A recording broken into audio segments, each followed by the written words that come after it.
ça à distance et de permettre à ce qu'il y ait plein de gens partout au Québec qui puissent nous suivre comme ça à distance sur ce débat hautement important. Félicitations à l'organisation. Je tenais à le dire. Donc, pourquoi est-ce que c'est important de réaliser l'indépendance du Québec dans un premier mandat? Parce qu'il y a urgence d'agir. On est devant des crises sociales qui se multiplient, une crise climatique qui est déjà bien entamée, et tant qu'on ne retrouvera pas tous nos leviers politiques pour agir sur chacune de ces crises-là, on va rester pris, en fait, à ne pas pouvoir faire tout ce qu'on pourrait faire pour lutter contre ces crises-là et améliorer les conditions de vie de notre monde et améliorer aussi notre environnement.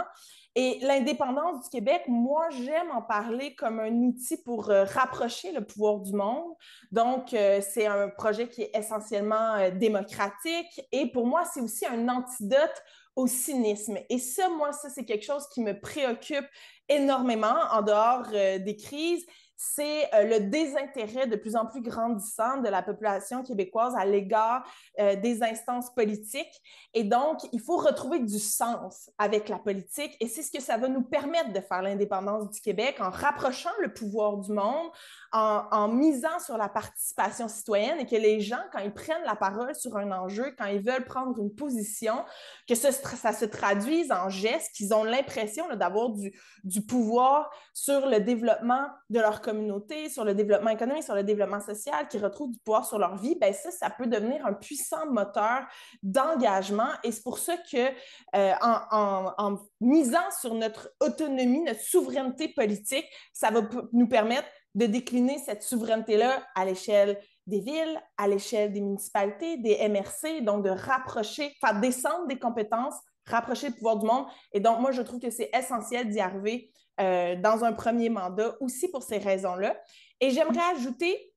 C'est Louise. Moi, je ne me suis pas timée, hein, On est rendu à 0 seconde. D'accord, je reviendrai plus tard. Christine. Oui, je ne répéterai pas tout ce qu'Émilie a dit sur la récupération de nos pouvoirs. Puis effectivement, il y a urgence d'agir sur énormément de dossiers pour lesquels on n'a pas toutes nos compétences actuellement.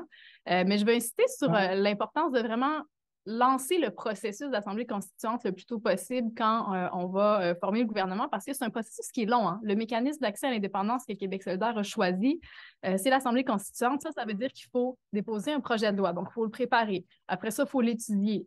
À moins d'être on pourrait être un gouvernement majoritaire ou minoritaire, mais dans tous les cas, on va devoir travailler avec les autres partis politiques pour adopter le projet de loi qui va créer l'Assemblée constituante, qui va définir les modalités référendaires qui vont suivre.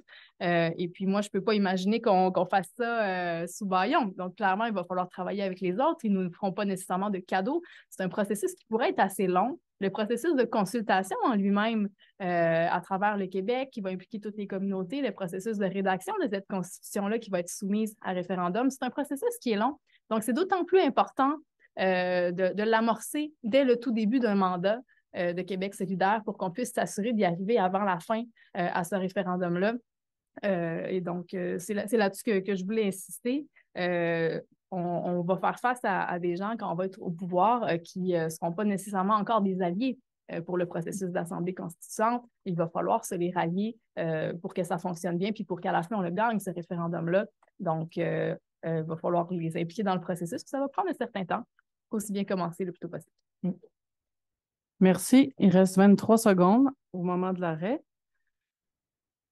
J'y vais. Ruba.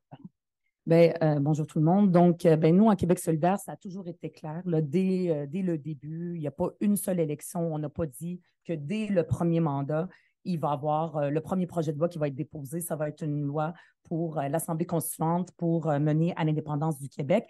Puis, si on se compare, par exemple, au Parti québécois, ça n'a pas toujours été le cas. Le Parti québécois, des fois, ils disent que ça va être dans un premier mandat. Des fois, ils vont dire que ça va être beaucoup plus tard. Ça dépend. Des fois, nous, à Québec solidaire, ça a toujours été clair. C'est la tradition depuis les débuts. Même à la dernière campagne électorale, même si nous n'avons pas parlé de l'indépendance dans une sortie comme on l'a fait les autres fois, ça a quand même été dans notre plateforme électorale qui a été présentée à la population. Puis on avait même budgété cette Assemblée constituante. Évidemment, il y a des gens qui pourraient avoir peur qu'on ne va parler que de ça, puis dans un premier mandat, on ne fait que ça. Pas du tout. À Québec solidaire, on est ambitieux, on est capable de mener, de mettre en place cette Assemblée constituante, mais après ça, avoir des actions fermes sur la justice sociale, sur l'inclusion, sur l'environnement, etc. Puis, tu sais, on le sait, là, le fédéralisme, là, ça a déjà été essayé par plein, il n'est pas réformable. On ne peut pas changer le Canada de l'intérieur. On le sait, ça a déjà été essayé, puis ça a été un échec. Puis on a un projet de société extrêmement ambitieux en matière de lutte au changement climatique, en matière de justice sociale. On ne peut pas le faire si on n'a pas tous nos leviers pour le faire. On ne peut pas rester dans un État canadien pétrolier si on veut faire la transition économique, écologique de notre économie. Merci. Donc, Christine et Ruba, il vous reste du temps si vous souhaitez un deuxième tour. Est-ce que vous aimeriez en avoir un? Pour compléter? Oui, pour compléter. Ça va? Parfait. Donc, on passera à la deuxième question, toujours dans le bloc d'accession à l'indépendance. Deuxième question. Selon vous, quels avantages procure la stratégie de l'Assemblée constituante comparativement au processus référendaire de 80 et de 95? Première personne, Émilise. Deuxième personne, Christine. Troisième personne, Ruba. Donc, Émilise, à toi.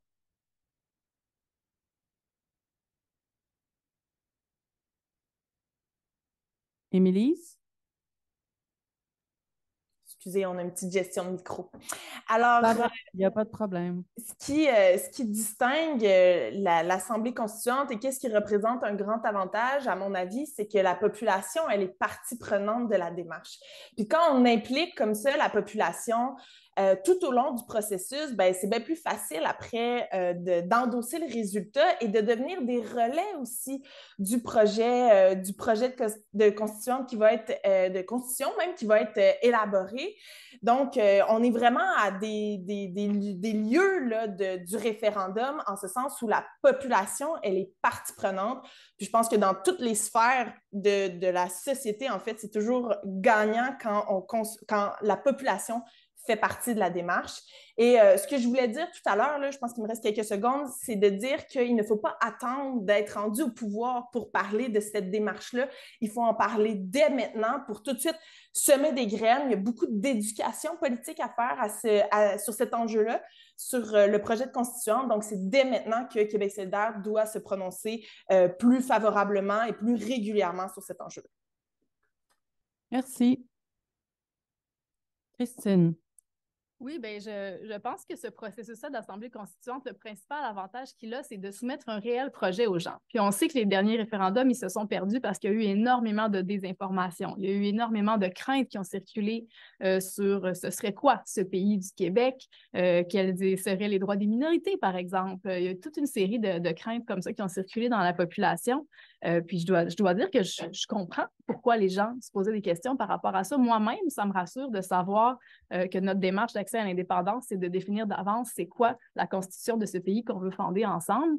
Je pense que c'est ça vraiment notre meilleure carte pour faire adhérer les gens à ce projet-là, de pouvoir leur présenter un projet concret dans lequel ils vont trouver réponse à leurs questions au moment de s'exprimer. Et j'ai l'impression que bien des gens qui ont voté contre les dernières fois pourraient trouver réponse aux craintes qu'ils avaient à l'époque dans une constitution qui aurait été rédigée dans le processus qu'on propose et finalement se rendre compte que ce projet-là, finalement, il les intéresse puis que leurs craintes, elles sont plus légitimes. Merci. Ruba. Oui. Bien, tu sais, en 1980, ça a été un échec. En 1995, ça a été un échec. On peut parler longtemps que ça a été un référendum volé. Je veux dire, le résultat, c'est qu'aujourd'hui, on n'est toujours pas indépendant. Donc, c'est important. On dit souvent qu'en faisant toujours les mêmes choses, on finit par avoir le même résultat. Fait que si on veut gagner, et que les Québécois aient l'impression qu'à un moment donné, on fait quelque chose qui gagne pour faire l'indépendance, il faut changer de stratégie. Il faut avoir une stratégie gagnante. Puis quoi de mieux à Québec solidaire que d'avoir des projets démocratiques où le peuple se prononce. Pour un parti de gauche, c'est extrêmement important. Puis on est bon dans la mobilisation. C'est vrai que, comme le disait Christine, il y a peut-être des gens qui ont des craintes. Fait qu'on va pouvoir avoir cette assemblée pour peut-être parler de cette crainte-là puis avoir cette discussion-là. Puis moi, j'appelle ça aussi la façon de faire peut-être qui vient du mouvement des femmes, la façon FD, Françoise David. En 1995, la FFQ n'était pas dans le camp du oui, mais ce qu'elle a fait, c'est qu'elle a fait une large consultation de tous les membres de la FFQ. Puis, tu sais, elle a écouté, il y a eu des discussions, des débats, elle a essayé de convaincre des gens. Puis, à la fin, bien, ça a été, je pense, 90% des membres de la FFQ qui ont dit on va aller dans le référendum de 1995 dans le camp du oui. Bien, Option citoyenne, moi, j'étais là, j'ai participé à ce projet-là. Option citoyenne, je me rappelle, on nous faisait reprocher, coudonc, êtes-vous indépendantiste, n'êtes-vous pas indépendantiste? Mais nous, on avait comme toute une démarche à Option citoyenne, donc ça, c'est l'ancêtre de Québec solidaire, pour dire est-ce qu'on veut l'indépendance et pourquoi? Ça a été une consultation à pu finir, bien, finalement, elle a fini par finir. Et ça a été, oui, on veut être indépendant. Puis après ça, ça a amené à la fusion avec l'UFP, puis au Parti Québec solidaire.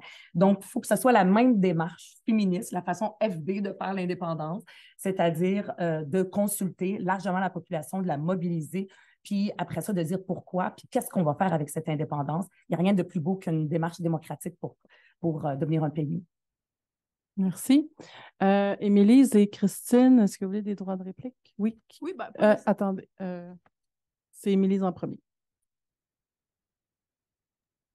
Oui, Émilise, je voulais juste préciser aussi que, tu sais, l'Assemblée constituante, ça va donner le mandat aux gens qui sont représentatifs de la population de réfléchir à ce projet de pays-là. Donc, c'est une opportunité aussi de réunir autour de la table des gens qui sont issus de la diversité, des membres des communautés autochtones, donc de rejoindre, d'impliquer, en fait, des gens qui ne sont pas nécessairement les plus politisés ou en tout cas dont les points de vue ne sont pas ceux qui sont le plus mis de l'avant dans l'espace public en général. Donc, ça permet de ratisser plus large. Pardonnez-moi. C'est terminé. Merci. Christine? Bien, effectivement, c'est l'ajout que je voulais faire aussi. On a vu dans le passé que les deux processus référendaires, c'était des processus où il y avait quand même une opposition forte qui se créait dans la population. Ça se polarisait. Moi, le mécanisme qu'on choisit de mettre de l'avant à Québec solidaire, ce que je vois là-dedans, c'est un processus qui est rassembleur, qui permet de faire travailler les gens ensemble en amont, puis d'impliquer les groupes qui s'étaient pas nécessairement sentis impliqués la dernière fois, notamment, je pense aux communautés anglophones, aux communautés autochtones également, qui seraient partie intégrante du processus de l'Assemblée constituante. C'est l'occasion d'en faire un projet collectif avec eux, alors que dans le passé, ils ont pu percevoir ce projet-là comme un projet contre eux. Puis ça, on doit l'éviter. Merci, Christine. Malheureusement, 7 secondes, c'est pas suffisant. Oh, je suis d'accord avec ça. OK. Prochaine question, toujours dans le bloc d'accession à l'indépendance. Parmi les nombreux enjeux sociaux portés par Québec solidaire, l'indépendance du Québec est-elle une priorité pour vous? Alors, Christine, Émilise et Ruba. Merci pour cette question-là. Puis, je vais être très, très honnête avec vous. Moi, c'est pas ma priorité à moi. C'est pas ça qui m'a amené à Québec solidaire. Bien que je sois indépendantiste, moi, c'est la question de la réduction des inégalités, l'égalité des chances, la crise climatique. Moi, c'est ça mes priorités à moi. Ce qui m'empêche pas de penser qu'il faut quand même allumer ce rond-là puis commencer à y travailler. Parce que le projet d'indépendance, c'est un projet qui se travaille, pour lequel il faut rallier des gens, et ça va être long. On part d'une posture en ce moment où on n'est pas proche d'avoir une majorité de la population qui adhère à ce projet-là, et ça va être long à rallier ces gens-là. Donc oui, on doit commencer à le faire tout de suite. On doit s'y pencher. On doit jouer un rôle là-dedans, notamment en parlant au sein de nos propres membres, de nos propres sympathisants, pour lier les luttes qu'ils mènent, qui sont leurs priorités, avec le projet d'indépendance, pour faire comprendre le projet d'Assemblée constituante également. Et pour moi, c'est ça, il faut commencer à le faire tout de suite, tout en travaillant sur le reste. C'est un peu comme quand on fait une recette, qu'on a plusieurs préparations à faire, bien, il y en a certaines qu'il faut commencer d'avance parce qu'elles sont plus longues, puis après ça, on les met là, puis on continue le reste. Pour moi, l'indépendance, c'est ça. Il faut amorcer le chantier de préparation de la population tout de suite. Merci, Christine. Émilise. Oui, merci. En fait, moi, ce qui m'a amené en politique, c'est beaucoup la question de la déconcentration du pouvoir. Puis, en ce sens, l'indépendance du Québec, c'est une forme de déconcentration du pouvoir où on va chercher toutes les compétences qui ne relèvent pas de nous à l'heure actuelle pour les ramener dans le giron du Québec et ensuite de les faire redescendre à l'échelle des communautés, des villes, des MRC, des municipalités, des régions. Ce qui va nous permettre ensuite d'avoir beaucoup plus d'agilité pour justement jouer sur les enjeux sociaux. En ce moment, moi, je vois beaucoup de problèmes avec la surcentralisation qui empêche les gens d'agir, les gens qui sont sur le terrain, qui les identifient les solutions pour régler les maux, bien, ils n'y arrivent pas en ce moment parce qu'ils n'ont pas, c'est pas eux qui peuvent prendre les décisions. On ne peut pas s'autodéterminer localement. Et c'est ça que ça va permettre, en fait, d'aller chercher toutes nos compétences et de faire l'indépendance du Québec. En fait, c'est la clé de voûte pour tout le reste. Merci. Ruba. Bien, pour moi, cette question-là, ce n'est pas une question, moi, c'est quoi mon opinion personnelle? Tu sais, moi, je suis membre fondatrice du parti, puis notre article numéro 1, c'est notre déclaration de principe. J'étais là quand on a voté notre déclaration de principe. On est un parti indépendantiste, féministe, écologiste, on dit même altermondialiste, puis en tout cas, il y en a une autre inclusif. Et tout ça, c'est un peu, moi, je le vois comme la charte des droits et libertés. Il n'y en a pas un qui est plus important que l'autre. C'est notre projet de société. C'est ça, notre fondation qui a été adoptée par tous les membres dès le début, puis c'est encore d'actualité. Tu sais, à Québec solidaire, on parle d'indépendance, mais ce n'est pas assez entendu dans la population. Moi, ce que je veux, puis c'est pour ça que j'en ai parlé dès le début dans ma campagne, dans le lancement de ma campagne. Après ça, j'ai une plateforme avec 10 propositions puis qui ne parlent pas toutes de l'indépendance. C'est parce que je trouve que ce n'est pas assez entendu, alors qu'on a des belles choses à dire sur nous, à Québec solidaire, notre façon, notre couleur à nous de défendre ce projet de pays qui est inclusif, qui est rassembleur. Puis, c'est un outil aussi pour faire notre projet de société parce qu'on ne peut pas rester dans le Canada, j'en ai parlé tantôt. Mais c'est aussi, on est dans une course en ce moment. Pas juste pour dire, moi, c'est quoi les affaires qui m'intéressent personnellement. On est dans une course pour parler de stratégie. Comment est-ce que le Québec solidaire va pouvoir élargir son électorat? Et pour faire ça, il va falloir parler aux gens des choses qui les intéressent. Puis pour moi, la question de l'indépendance, en la liant à la culture, la protection de la culture, de la langue française, c'est un projet qui va faire que des gens qui ne sont pas dans notre électorat habituel, qui sont plus jeunes, vont nous entendre, qui vont trouver ça intéressant, que nous aussi, on est fiers du Québec et qu'on l'aime. La fierté québécoise, pas un copyright de la CAQ. Et ça, c'est important, que ça va faire que les gens aussi en région plus éloignées vont vouloir en plus adhérer à ce projet-là. Mais encore une fois, les 18-34 ans, il y a eu un sondage, 43 d'eux disent qu'ils voteraient oui. Donc, même notre électorat voterait oui à 43 alors qu'on n'en parle pas tant que ça. Je trouve ça extraordinaire. C'est terminé. Est-ce que vous voulez un droit de réplique, Christine et Émilise? Si tu veux. Oui, Christine. Ben, peut-être effectivement. 47 secondes. Oui. Effectivement, comme Ruba l'a mentionné, là, la question était, c'est quoi, est-ce que c'est une priorité pour nous? Mais le fait est qu'à Québec solidaire, peu importe la co-porte-parole qu'on aura, les priorités, elles sont définies par les membres. Ce sont nous, ensemble, qui définissons nos priorités, puis on le fait régulièrement dans nos conseils nationaux, dans nos congrès. Puis je pense qu'on s'engage tous à mettre ce projet-là de l'avant, dont l'indépendance fait partie. Puis ces principes-là fondateurs de Québec solidaire que Ruba vient d'énumérer, ils sont tous interreliés, en fait. Ils font partie de chacune des priorités qu'on met de l'avant d'une session d'une année à l'autre. Merci. Émilise, est-ce que tu veux reprendre la parole? Oui, vas-y. 52 secondes. OK. Effectivement, et comme Ruba l'a dit, effectivement, on a des éléments stratégiques il faut relier ça aussi à des éléments stratégiques de croissance pour Québec solidaire. C'est pour ça que moi, j'aime en parler dans une perspective de reprise de pouvoir local. Et ça, je veux dire, peu importe de la communauté d'où tu viens, peu importe où tu habites, tout le monde a envie de retrouver un petit peu plus de pouvoir sur sa vie, sur son organisation locale, régionale, sur les services, comment ils sont octroyés et tout ça. Et donc, pour moi, en parler de cette manière-là, de l'indépendance comme un projet de reprise de pouvoir local, je pense que ça peut être gagnant aussi, puis qu'il y a des gens qui peuvent adhérer davantage à l'idée. Merci. On passerait au prochain bloc mobilisation citoyenne. La première question va comme suit. Quels moyens voulez-vous utiliser afin de faire progresser l'indépendantisme au sein de la population générale ou de l'électorat solidaire? Première personne, Christine, ensuite Ruba et finalement Émilise. C'est une excellente question. Il y a des gens pour qui l'indépendance comme fin en soi, c'est suffisant et ces gens-là sont indépendantistes déjà. Il y a des gens pour qui c'est pas suffisant et ces gens-là sont à convaincre et ils sont nombreux.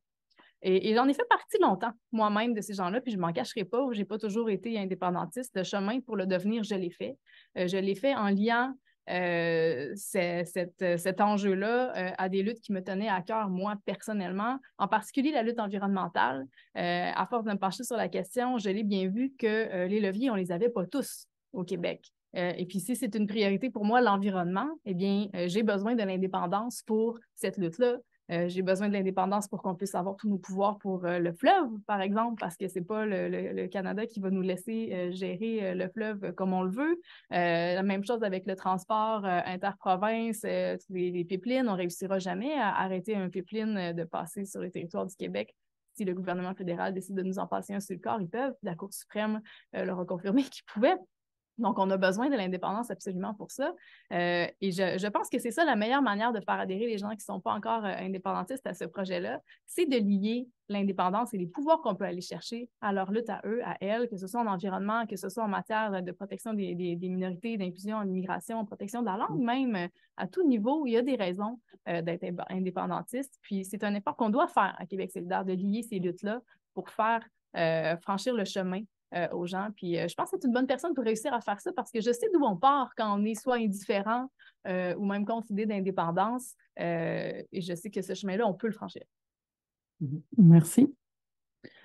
Ruba. Oui, mais c'est vrai, on ne n'est pas indépendantiste, on le devient. Même les plus grands indépendantistes du Québec ne l'étaient pas à la naissance. À un moment donné, ils le sont devenus parce qu'ils ont réfléchi et tout ça, puis c'est normal. Puis chacun a son cheminement personnel et qui est différent. Puis moi, je pense qu'un des moyens, c'est d'en parler à notre façon. Puis la façon que Québec solidaire va en parler, c'est que l'indépendance est un projet de transformation de la société. Nous, à Québec solidaire, on est contre le statu quo dans notre société. On ne va pas juste gérer le statu quo. On veut transformer notre société, puis rester dans le Canada, rester dans le gouvernement fédéral, sous le joug du gouvernement fédéral, c'est le statu quo. Donc, logiquement, si on veut transformer notre société, bien, il va falloir faire l'indépendance. Puis, on a aussi, c'est très important de lier, c'est vrai, l'indépendance aussi à la question de la justice sociale, la protection de l'environnement. Ils sont liés parce qu'en devenant un pays, on ne veut pas reproduire les oppressions actuelles. Tu sais, aujourd'hui, on dirait qu'on est juste rendu des identités, c'est quoi notre couleur, c'est quoi notre langue qu'on parle à la maison, etc. Ça existe, puis c'est une réalité, mais il existe des classes. La lutte des classes, là, je sais qu'on n'a plus le droit d'en parler, mais il faut en parler. Vous appelez ça comme vous voulez. Il y a des gens qui s'appauvrissent de plus en plus. Il y a des gens qui s'enrichissent de plus en plus, même dans notre société au Québec. Puis ça, si on veut changer ça, bien, on ne peut pas le faire dans le fédéral. Regardez les 900 millions de dollars là, pour construire du logement social que le fédéral, parce qu'il y avait une bataille entre le Québec et le Canada.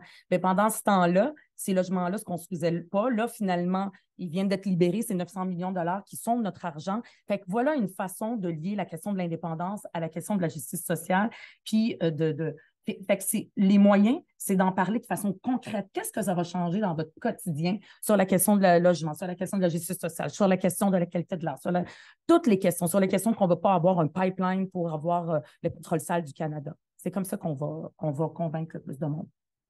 Merci beaucoup. Et Émilise.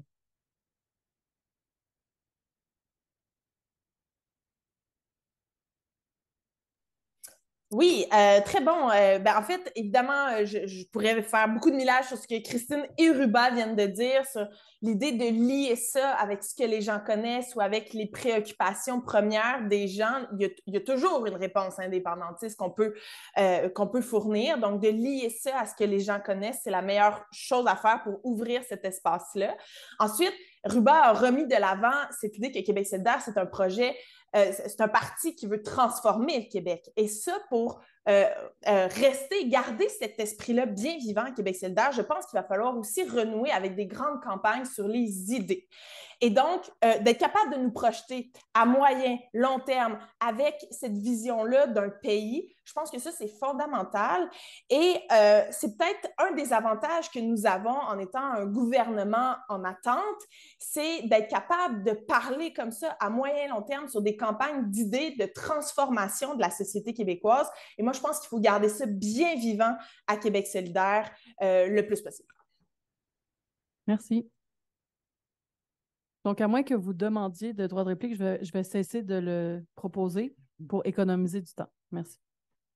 Deuxième question dans le bloc. Quelles idées aimeriez-vous mettre de l'avant afin de faire progresser l'appui indépendantiste auprès de la communauté anglo-québécoise? Première personne, Ruba, ensuite Christine et finalement Émilise.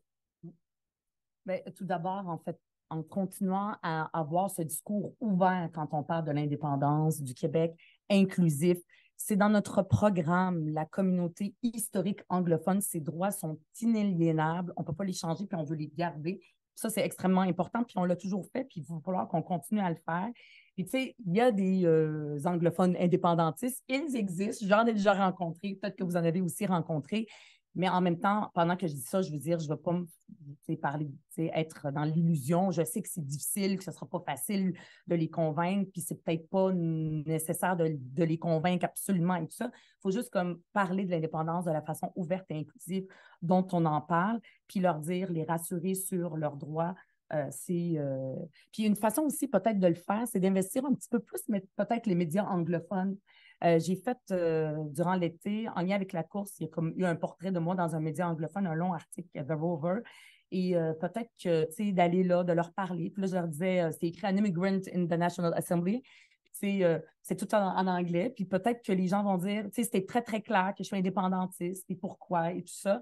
Fait qu'il faut faire un peu ce travail-là un peu plus. Moi, je le fais beaucoup, par exemple, dans mon comté, dans le Myland, il y a une communauté anglophone qui est là, qui est importante. Et je parle, tu sais, de façon très assumée et naturelle. Puis ils voient que, je veux dire, c'est pas un discours revanchard et fermé, historique qui leur fait peur. Mais c'est pour ça qu'il faut que notre discours indépendantiste soit entendu. Parce que si les gens ne l'entendent pas, ils ont l'impression que c'est juste le discours de la CAQ puis fermé du Parti québécois actuel. Merci. Christine. Bien, effectivement, comme Ruba le mentionne, les communautés anglophones ont vécu le projet d'indépendance dans le passé comme une attaque. Et puis, ça l'était, là, on ne se le cachera pas. Le projet indépendantiste qui a longtemps été, ou en tout cas, moi, j'ai grandi avec un discours qui sonnait comme ça dans ma tête, une réponse au passé, finalement, pour un geste de réparation pour les enjeux du passé. Et puis, c'était forcément à l'encontre des anglophones qui avaient été l'élite dominante économique du Québec. Fait que c'est pas surprenant que les communautés anglophones sentent que ce projet-là était contre eux, contre elles. Je pense que c'est très important de le mettre de l'avant dans le projet de Québec solidaire, notre volonté de fonder ce pays avec eux puis avec elles, de les intégrer au processus d'Assemblée constituante qui puisse participer à la définition de quels seront les droits des communautés anglophones et des groupes minoritaires au sein de l'État du Québec, de réaffirmer notre volonté que leurs droits soient défendus dans nos propres intentions par rapport à cette constitution-là, leur faire valoir aussi la possibilité de rapprocher le pouvoir des communautés à travers la redéfinition de nos pouvoirs. Émilie en parle beaucoup de ça. Effectivement, je veux dire, on ne fera pas l'indépendance pour calquer le système actuel, mais avec juste un petit peu plus de pouvoir, on va pouvoir utiliser ça pour redéfinir la répartition de nos pouvoirs au sein des MRC, des municipalités. Puis ça, c'est pour être à l'avantage à beaucoup d'occasions pour les communautés anglophones, notamment en matière d'éducation. Elles se sentent lésées par les réformes qui sont faites, et en matière de santé également. Merci. Émilise?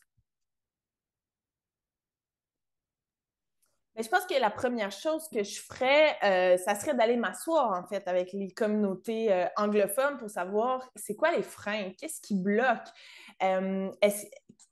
comment est-ce qu'on peut dénouer ça, cette absence d'intérêt, ou qu'est-ce qui fait craindre les gens, les communautés anglophones avec le projet d'indépendance. Je pense que ça serait la première chose à faire. Puis après, ben c'est ça, on fait la promotion d'un projet de souveraineté qui est ouvert, qui est inclusif, qui va permettre de rapprocher le pouvoir du monde. Et je veux dire, ce projet-là, il est bon pour toutes les communautés au Québec, pour les communautés autochtones, pour la communauté anglophone, pour les personnes issues de l'immigration qui pourraient y voir aussi et qui pourraient être réfractaires au projet. Donc, l'idée, c'est que ce projet-là d'autodétermination du Québec, la souveraineté du Québec, ça va être bon pour tout le monde. Fait que moi, je pense que la première chose à faire, c'est d'aller prendre connaissance de ces craintes-là. Et puis ensuite, ben, c'est à travers le dialogue, c'est de désamorcer, c'est de cheminer là-dedans ensemble.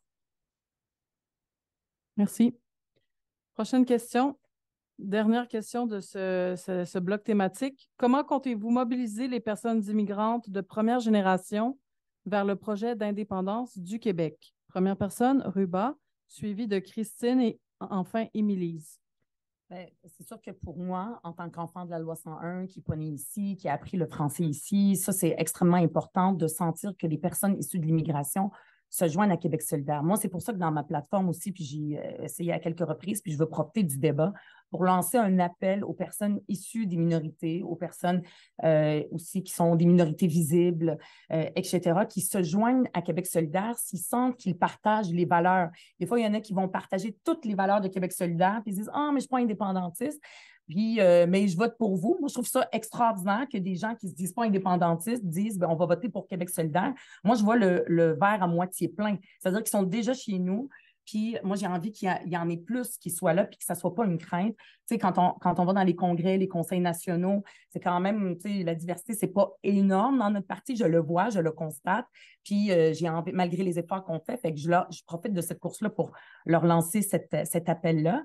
Puis pour moi, je suis convaincue que c'est avec la diversité qu'on va contrer le nationalisme identitaire qui est refermé sur lui-même, revanchard de la CAQ, d'autres partis. Puis si on met de l'avant un nationalisme ouvert, inclusif, progressif, il faut qu'on soit sexy par rapport au gouvernement fédéral.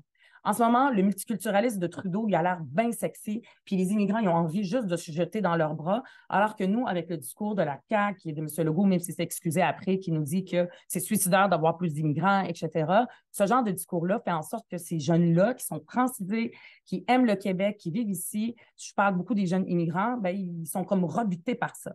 Fait qu'il va falloir que nous, qu'on se rappelle de l'esprit de Gérald Godin, ancien député de Mercier, puis qu'on parle comme lui le faisait à l'époque. On le fait déjà, il faut juste qu'on le fasse encore plus puis que ça soit entendu par ces gens-là. C'est comme ça que je ferais. Merci. Christine. Bien, effectivement, je pense aussi qu'il faut sortir du nationalisme identitaire parce que clairement, c'est un projet dans lequel ils ne se sentent pas inclus parce que c'est un projet dans lequel ils sont délibérément exclus. Puis j'ajouterais même que c'est pas seulement les personnes immigrantes de première, deuxième ou autre génération qui se sentent exclues qui sont pas interpellées par l'approche du nationalisme identitaire. Moi-même, ça me parle pas du tout.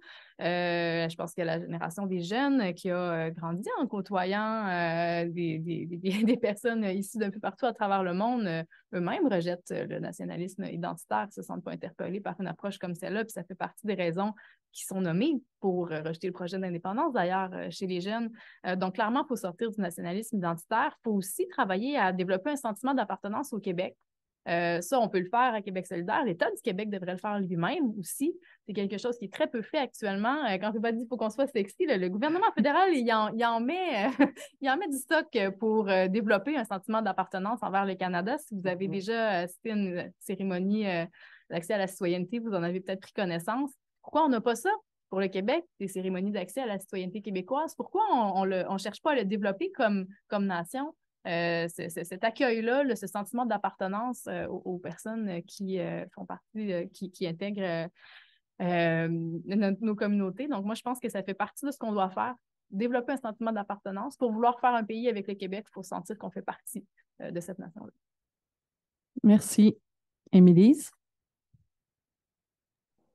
Oui, plusieurs éléments ont été dits. Je pense qu'il faut parler de la simplification de la vie, peut-être, pour les immigrants dans un Québec indépendant. Donc, ça va être quand même beaucoup plus simple si on détient tous nos leviers à l'échelle du Québec pour soutenir nos immigrants, ne serait-ce que dans leur paperasse. Donc, déjà, de mettre ça de l'avant.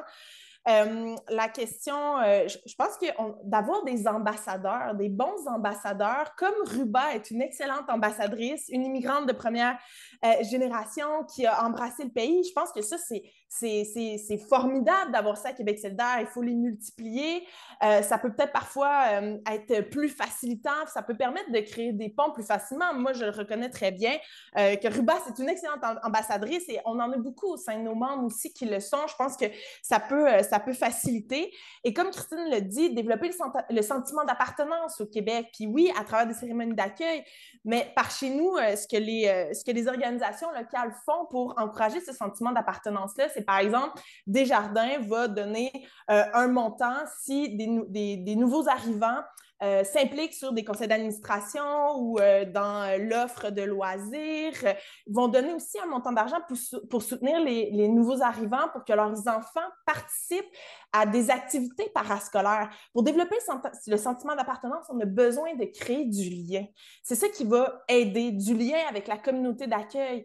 Et donc, il faut offrir ces espaces-là, il faut offrir ces opportunités-là. Et il y a toutes sortes d'outils qui peuvent être mis de l'avant par l'État du Québec, par les communautés locales aussi, si on leur donne les leviers puis les moyens de le faire. Donc, je pense que c'est un bouquet de mesures qui peuvent être mises de l'avant pour développer ce sentiment d'appartenance-là. Merci, Émilise. On passe au bloc maintenant, justement. On en a parlé un peu dans le cadre des réponses précédentes. On passe au bloc sur le nationalisme et l'identité québécoise. Donc, première question. Québec solidaire est-il un parti nationaliste? Est-il souhaitable qu'il le soit? Première personne, Christine. Ensuite, Émilise et Ruba. Ben, merci pour cette question-là. Je pense que ça dépend comment on définit le nationalisme. J'ai l'impression qu'aux yeux de Mathieu Bock-Côté, on ne sera jamais nationaliste parce que dans son esprit, le seul nationalisme valide, c'est le nationalisme identitaire canadien-français. Puis je pense que c'est pas le nôtre. Donc, j'ai pas l'impression qu'on va pouvoir aller chercher ce badge indépendantiste à ses yeux. Mais moi, je me sens nationaliste. Quand les gens nous reprochent tout le temps de vouloir trop nationaliser d'affaires, c'est quoi ça si c'est pas du nationalisme? Quand on a créé Hydro-Québec, c'était un geste nationaliste, ça? Pourquoi nous, quand on veut créer Pharma-Québec, c'est pas considéré comme un geste nationaliste? Quand on veut créer Réseau-Québec, pourquoi c'est pas considéré comme un geste nationaliste? Moi, je pense que notre nationalisme, il prend cette forme-là. Puis c'est un nationalisme qui me parle pas mal plus que le nationalisme identitaire de d'autres personnes, donc j'en suis pas gênée du tout.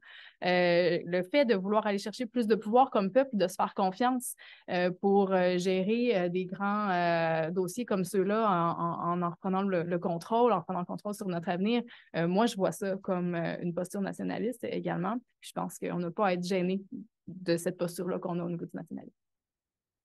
Merci, Christine. Émilise?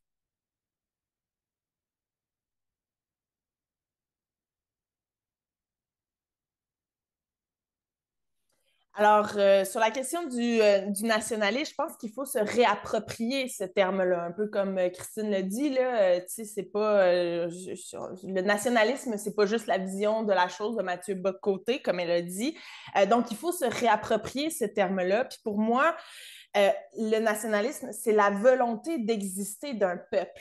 Puis j'aime beaucoup citer Catherine Dorion parce que moi, c'est une phrase qu'elle a dite, puis qui est sa vision de la chose qui est extraordinaire, qui était de dire un peuple, c'est pas du monde tout pareil, c'est du monde tout ensemble. Puis pour être tout ensemble, ben, il faut avoir des lieux, en fait, pour se rassembler, pour se concerter, pour réfléchir ensemble, pour créer du lien, pour avoir envie de le créer, ce peuple-là. Je pense que, tu sais, il faut miser sur nos communs. Donc, qu'est-ce qu'on veut faire ensemble comme peuple? La question de l'Assemblée constituante, ben, elle est très propice à ce qu'on ait cette discussion-là. Mais pour affronter la crise climatique aussi, il y a là une opportunité, je trouve, pour réactualiser le discours indépendantiste et comme ça, de se redéfinir comme peuple au regard des défis qui nous attendent, des crises qui vont se profiler à l'horizon. C'est un moyen de recréer du peuple ensemble pour affronter ce qui nous attend. Donc, moi, c'est comme ça que je le définirais, notre nationalisme. Merci. Ruba?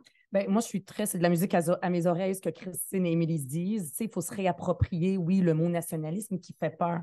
Puis partout à travers le monde, c'est comme on est très, très content de telle nation qui fête son indépendance, etc. Si ce n'est pas du nationalisme, c'est quoi? Pourquoi est-ce qu'on on n'est pas fier de ça? Parce que le mot nationaliste, le nationalisme a été sali par ceux que tu viens de nommer, Christine, en particulier et d'autres. Puis, tu sais, il faut se rappeler aussi, avoir une perspective de l'histoire. Quand on dit nationaliste, il ne faut pas penser à ce qui se passe en Europe. Il faut se rappeler ici, il y a eu une oppression de la population ici francophone au Québec. Il faut se rappeler de ça. Puis si on considère que le Québec est une nation, ben, c'est normal qu'on soit nationaliste. Puis aussi, il faut se rappeler la gauche au Québec au début, le premier nationalisme, c'était pour contrer, pour bloquer Duplessis, pour contrer Duplessis. En 1995, c'était pour bloquer le vent de droite qui venait de l'Ouest. Fait qu'il faut qu'on assume un nationalisme puis le définir comme ça, de gauche, rassembleur, inclusif. On ne l'entend pas assez, ça, dans l'espace public. On entend nationalisme, tout de suite, on a l'impression que c'est divisif, puis c'est tout. Il va falloir se le réapproprier. Puis quand on le dit, il faut que ça sonne beau. Parce qu'au Québec, on est fiers de notre nation québécoise. On veut faire un pays, puis donc, on est nationaliste. Il faut l'assumer vraiment. Puis moi, je dis souvent, comme Québécoise d'origine palestinienne, j'ai deux nations, la palestinienne, la québécoise, mais je n'ai pas de pays. Tu sais, actuellement, quand on regarde la situation actuelle en Palestine, là, il y a beaucoup plus de possibilités puis de chances de pouvoir former un pays au Québec que, par exemple, en Palestine. Mais en Palestine, ils n'ont pas besoin de référendum. Je veux dire, c'est une idée normale. On est palestinien, on veut un pays, puis on veut l'avoir. Fait que, puis aussi, il y a une question comme parti de gauche, d'unité nationale. C'est-à-dire que si on veut créer Québec solidaire, on veut être le pont entre la majorité et les minorités, c'est pour qu'il y ait cette unité nationale et non pas une division. Donc, le nationalisme comme outil pour nous rassembler, pour former un peuple et non pas nous diviser, ça aussi, c'est une autre façon d'en parler. Merci. Deuxième question. Quel lien faites-vous entre l'indépendance du Québec et le nationalisme ou, plus généralement, l'idée de nation québécoise? Première personne, Christine, ensuite Émilise et finalement Ruba. Bonne question aussi. Moi, j'ai l'impression que pour vouloir l'indépendance du Québec, ou en général, il faut réunir plusieurs éléments. Une de ces choses-là, c'est qu'il faut sentir que le Québec, c'est une communauté avec ses intérêts propres. Hein, il y a des gens qui pensent ça, il y a des gens qui ne le pensent pas. Il faut sentir qu'on fait partie de cette communauté-là aussi. Pour vouloir l'indépendance du Québec, il faut sentir qu'on fait partie de la communauté qui veut l'indépendance. Autrement, il y a toujours la crainte que la défense des intérêts propres de cette communauté-là aille à l'encontre de la défense de nos propres intérêts. Puis c'est pour ça qu'il y a des groupes en ce moment au Québec qui ont des craintes par rapport à l'indépendance. Ils pensent que ça va leur nuire. Je dis ça parce que ça veut dire que pour rallier les gens à l'indépendance, il faut qu'ils sentent qu'ils appartiennent à la nation québécoise. Puis en ce moment, le discours nationaliste dominant, il exclut beaucoup de gens. Ce discours-là exclut des gens volontairement. Puis je parle pas, j'ai inclus là-dedans le discours de la CAQ puis le discours du Parti québécois. C'est un discours qui, à mon avis, nuit à la popularité de l'indépendance. Je trouve ça important de le dire. Pour le réaliser, ce projet-là d'indépendance, il va falloir rallier les gens à ce projet-là. Il va falloir qu'ils se sentent concernés et que c'est bon pour eux. Puis si on a un discours nationaliste qui rejette des gens, bien forcément, ces gens-là adhéreront pas à l'idée d'indépendance. Donc, pour moi, il est là le lien entre le nationalisme puis l'indépendance du Québec. Si on n'en développe pas un discours nationaliste inclusif, puis on vient de discuter de pistes de réflexion là-dessus tout ensemble, là, on va aider à la cause de l'indépendance. Puis ceux qui ont un discours nationaliste divisif, qui exclut des gens, ceux-là nuisent, à mon avis, à la cause de l'indépendance actuellement, parce qu'ils sont en train d'envoyer le message à des gens qui ne font pas partie de la communauté québécoise, de la nation québécoise, et donc forcément, ils n'auront pas le goût de militer pour l'indépendance du Québec. Merci, Christine. Émilise?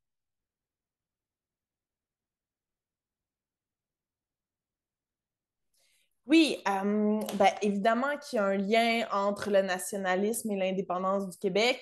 Moi, j'ai l'impression que le nationalisme, c'est un peu comme le carburant ou le moteur d'action, si on veut, pour alimenter le véhicule de l'indépendance du Québec. Fait que oui, il va falloir travailler dans les prochains mois, dans les prochaines années, à développer ce sentiment d'appartenance-là au Québec, ce Québec-là qui nous rend fiers aussi, qui a envie de se prendre en main pour affronter les crises qui nous attendent. Et donc, il y a toutes sortes de façons de développer ce sentiment d'appartenance-là. Ce matin, moi, j'ai publié une lettre qui parlait de souveraineté alimentaire. C'est une des façons de se réapproprier notre alimentation au Québec, de retrouver nos leviers. Et pour y arriver, évidemment que l'indépendance du Québec on va avoir besoin de l'indépendance du Québec pour aspirer à la souveraineté alimentaire. Donc, créons du sentiment d'appartenance, avec notre culture aussi, avec notre langue. Donc, déployons en fait les moyens pour que puisse se déployer cette culture-là partout sur le territoire pour créer le plus possible du sentiment d'appartenance. Merci. Ruba? Oui. Mais la nation québécoise, c'est le peuple québécois. Puis si on veut faire l'indépendance, c'est pour améliorer la qualité de vie du peuple, de cette nation-là. Puis ça, c'est comme, tu sais, il faut lier l'indépendance aux conditions matérielles, tu sais, le matérialisme historique pour les plus vieux, là. Donc, pour moi, ça me parle encore. Puis si on était juste des individus les uns à côté des autres, là, puis on a juste nos petits droits un à côté de l'autre, on ne voudrait pas faire un pays. C'est faire un pays, il y a quelque chose de collectif. Le collectif, c'est la gauche, c'est nous, c'est Québec solidaire. C'est nous qui pouvons porter le plus ce projet collectif. J'écoutais Francine Pelletier parler l'autre jour avec son livre « Le Québec, c'est comme ça qu'on vit au Québec ». Puis elle disait que le nationalisme tout seul, sans projet politique de faire l'indépendance du Québec, souvent ça vire mal ou ça vire à droite. Fait que c'est important de lier les deux, le nationalisme et le projet de pays, pour que ce ne soit pas juste du nationalisme parce qu'on est fier puis on est chaud au vin, puis on est donc bien bon, puis on fait attention à notre culture, puis il ne faut pas qu'elle bouge trop, là. Mais non, on n'a pas peur, on a confiance en nous, puis on va avoir du monde, puis on va faire ça tout le monde ensemble. Fait que c'est important de lier les deux. Puis je le répète, c'est pas juste une question parce que ça me touche personnellement dans mon cœur. La réalité, c'est que oui, ça me touche personnellement dans mon cœur, le Québec. Moi, je veux qu'on soit indépendant, puis je trouve qu'on a tout ce qu'il faut pour faire quelque chose d'extraordinaire, puis qu'on devienne un peu un modèle, que ce soit en lutte au changement climatique, pour la justice sociale, partout à travers le monde, comme on l'est, mais on veut le garder, si on veut le maintenir. Mais il y a une question stratégique.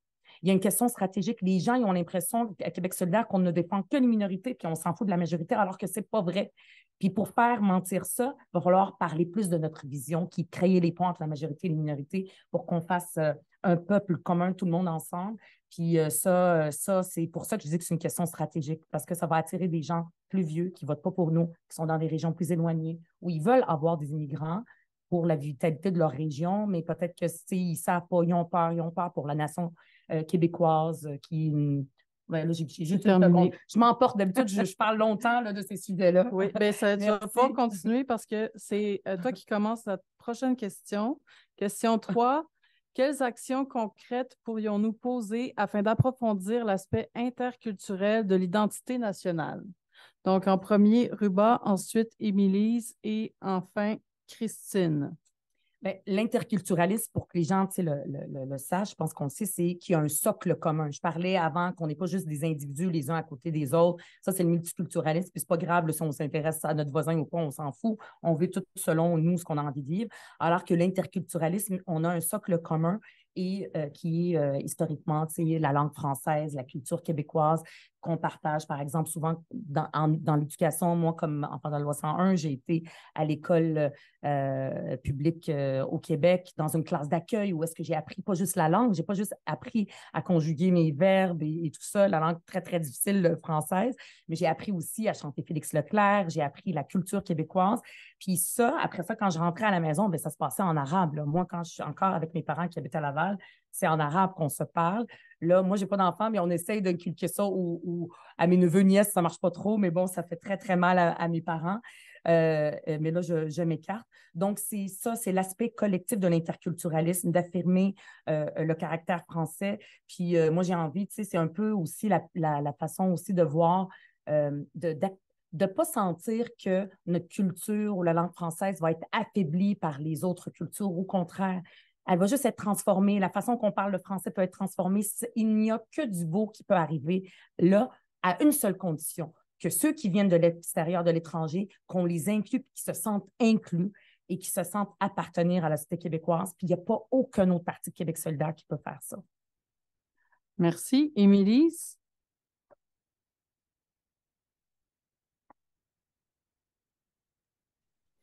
Oui, merci Ruba de nous rappeler là, au niveau de l'interculturalisme sur ces socles communs-là. Puis moi, j'ai envie de dire, tu sais, le Québec, c'est quand même c'est quand même un pays qui peut être très jeune, même si, bon, ce territoire a été habité depuis des millénaires par les membres des Premières Nations, mais notre culture récente, elle s'est quand même développée avec l'apport de communautés culturelles qui viennent de bien des endroits. Moi, en Abitibi-Témiscamingue, je veux dire, Rouyn-Noranda va célébrer 100 ans en 2026. Imaginez comment c'est une goutte d'eau, tu sais.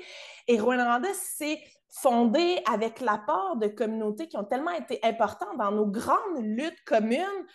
S'il y en a qui connaissent Richard Desjardins, sa célèbre chanson Les Fros, qui parle de ces mobilisations-là qui ont été menées par, oui, les Canadiens français, mais aux côtés des Polonais, aux côtés des Ukrainiens, contre la domination des propriétaires de l'ancienne mine qui abrite maintenant la fonderie Horn. Je veux dire, c'est ça que le commun-là, on a mené des luttes ensemble. On a peut-être un devoir, en fait, de se rappeler de l'apport de ces différentes communautés-là à l'essor du Québec qu'on connaît aujourd'hui et qui sera appelé à se développer éventuellement. L'apport aussi des communautés autochtones dans notre façon d'habiter le territoire, dans notre façon de vivre le territoire aussi. Donc, de reconnaître cette espèce de métissage-là qui a formé, en fait, la société québécoise depuis quelques siècles maintenant et qui va continuer d'évoluer aussi avec l'apport des communautés. Puis je pense que la régionalisation de l'immigration, moi, je peux vous dire qu'en région, il y a de l'appétit pour en accueillir des gens, pour venir contribuer à émanciper nos communautés locales. On va avoir besoin de monde, puis besoin de monde, pas juste des bras, mais besoin de monde pour avoir des enfants dans nos écoles, pour maintenir nos services ouverts. Donc, régionalisation de l'immigration. Merci.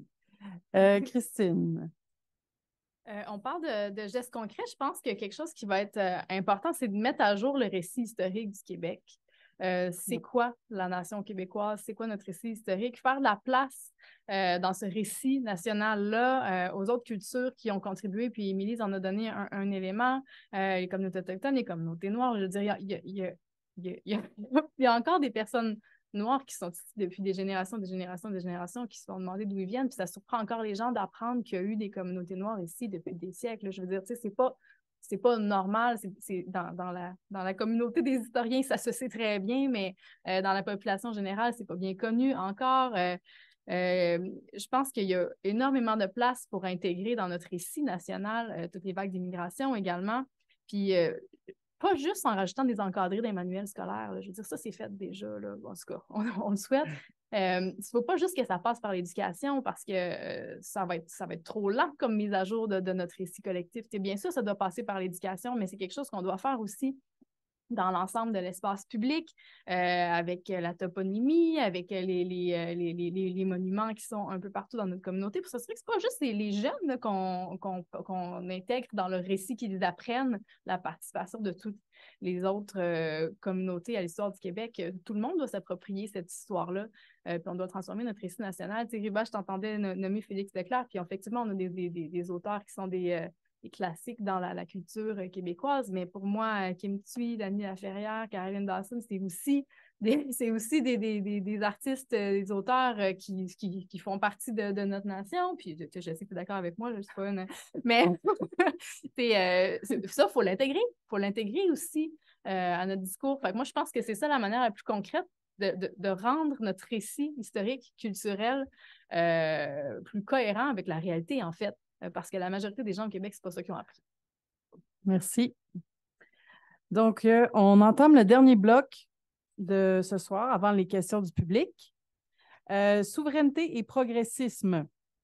Première question. Selon vous, quels avantages offre un pays du Québec pour les Premières Nations avec lesquelles nous partageons le territoire?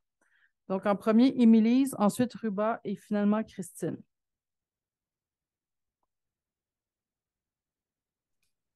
Déjà, vous dire que, comment je dirais, je me sens un peu mal placée de nommer les avantages du projet de souveraineté à la place des communautés autochtones, mais mettons que je me prête quand même à l'exercice, puis que moi, je vous parle des avantages que je pourrais voir. beaucoup sur la question, évidemment, là, du territoire et ce territoire-là qui va être de plus en plus sous pression dans les prochaines années avec les ressources naturelles. Ça fait déjà l'objet de certaines confrontations parfois avec notamment là, les projets, les idées de projets de développement hydroélectrique sur la côte nord, mais aussi pour extraire les minéraux critiques et stratégies avec toute la filière batterie. Il y a déjà là comme des hauts-là de la part des communautés autochtones qui se disent attention, là, nous, on pratique nos activités traditionnelles sur ce territoire-là. Donc, le fait de retrouver en fait tous nos leviers sur le développement de ce territoire-là pour s'asseoir avec les communautés autochtones et se dire, OK, à partir de maintenant, qu'est-ce qu'on fait? Comment on gère? Moi, j'ai envie qu'ils soient partie prenante, qu'ils soient assis autour de la table pour que nous ayons ces discussions-là. Et j'ajouterais aussi encore au regard des défis qui nous attendent, moi, je pense que ça va être l'occasion de renverser les rapports que nous avons avec les communautés autochtones et de nous mettre dans une posture beaucoup plus d'écoute parce que je pense que les communautés ont beaucoup de clés, en fait, pour faire face aux défis qui nous attendent en matière, justement, avec toute leur connaissance ancestrale, la façon dont ils habitent le territoire, dont ils ont géré les ressources pendant des millénaires qui ne se sont pas épuisées. Je pense qu'on aurait tout intérêt, justement, de profiter de cette occasion-là pour se remettre en posture d'écoute et d'inverser un peu les rapports. Merci. Ruba? Oui. Ben, il faut être clair, là, il n'y aura aucun avantage pour eux si on ne fait pas le Québec avec eux et elles, c'est sûr et certain. Puis, tu sais, moi, je me dis, c'est jamais arrivé dans l'histoire qu'on a fait un pays, une constitution d'un pays en même temps avec les Autochtones. C'est jamais arrivé. Fait qu'imaginez si on faisait l'indépendance avec les Autochtones, ça serait comme une première dans l'histoire. Moi, je trouve ça extraordinaire de juste d'y penser.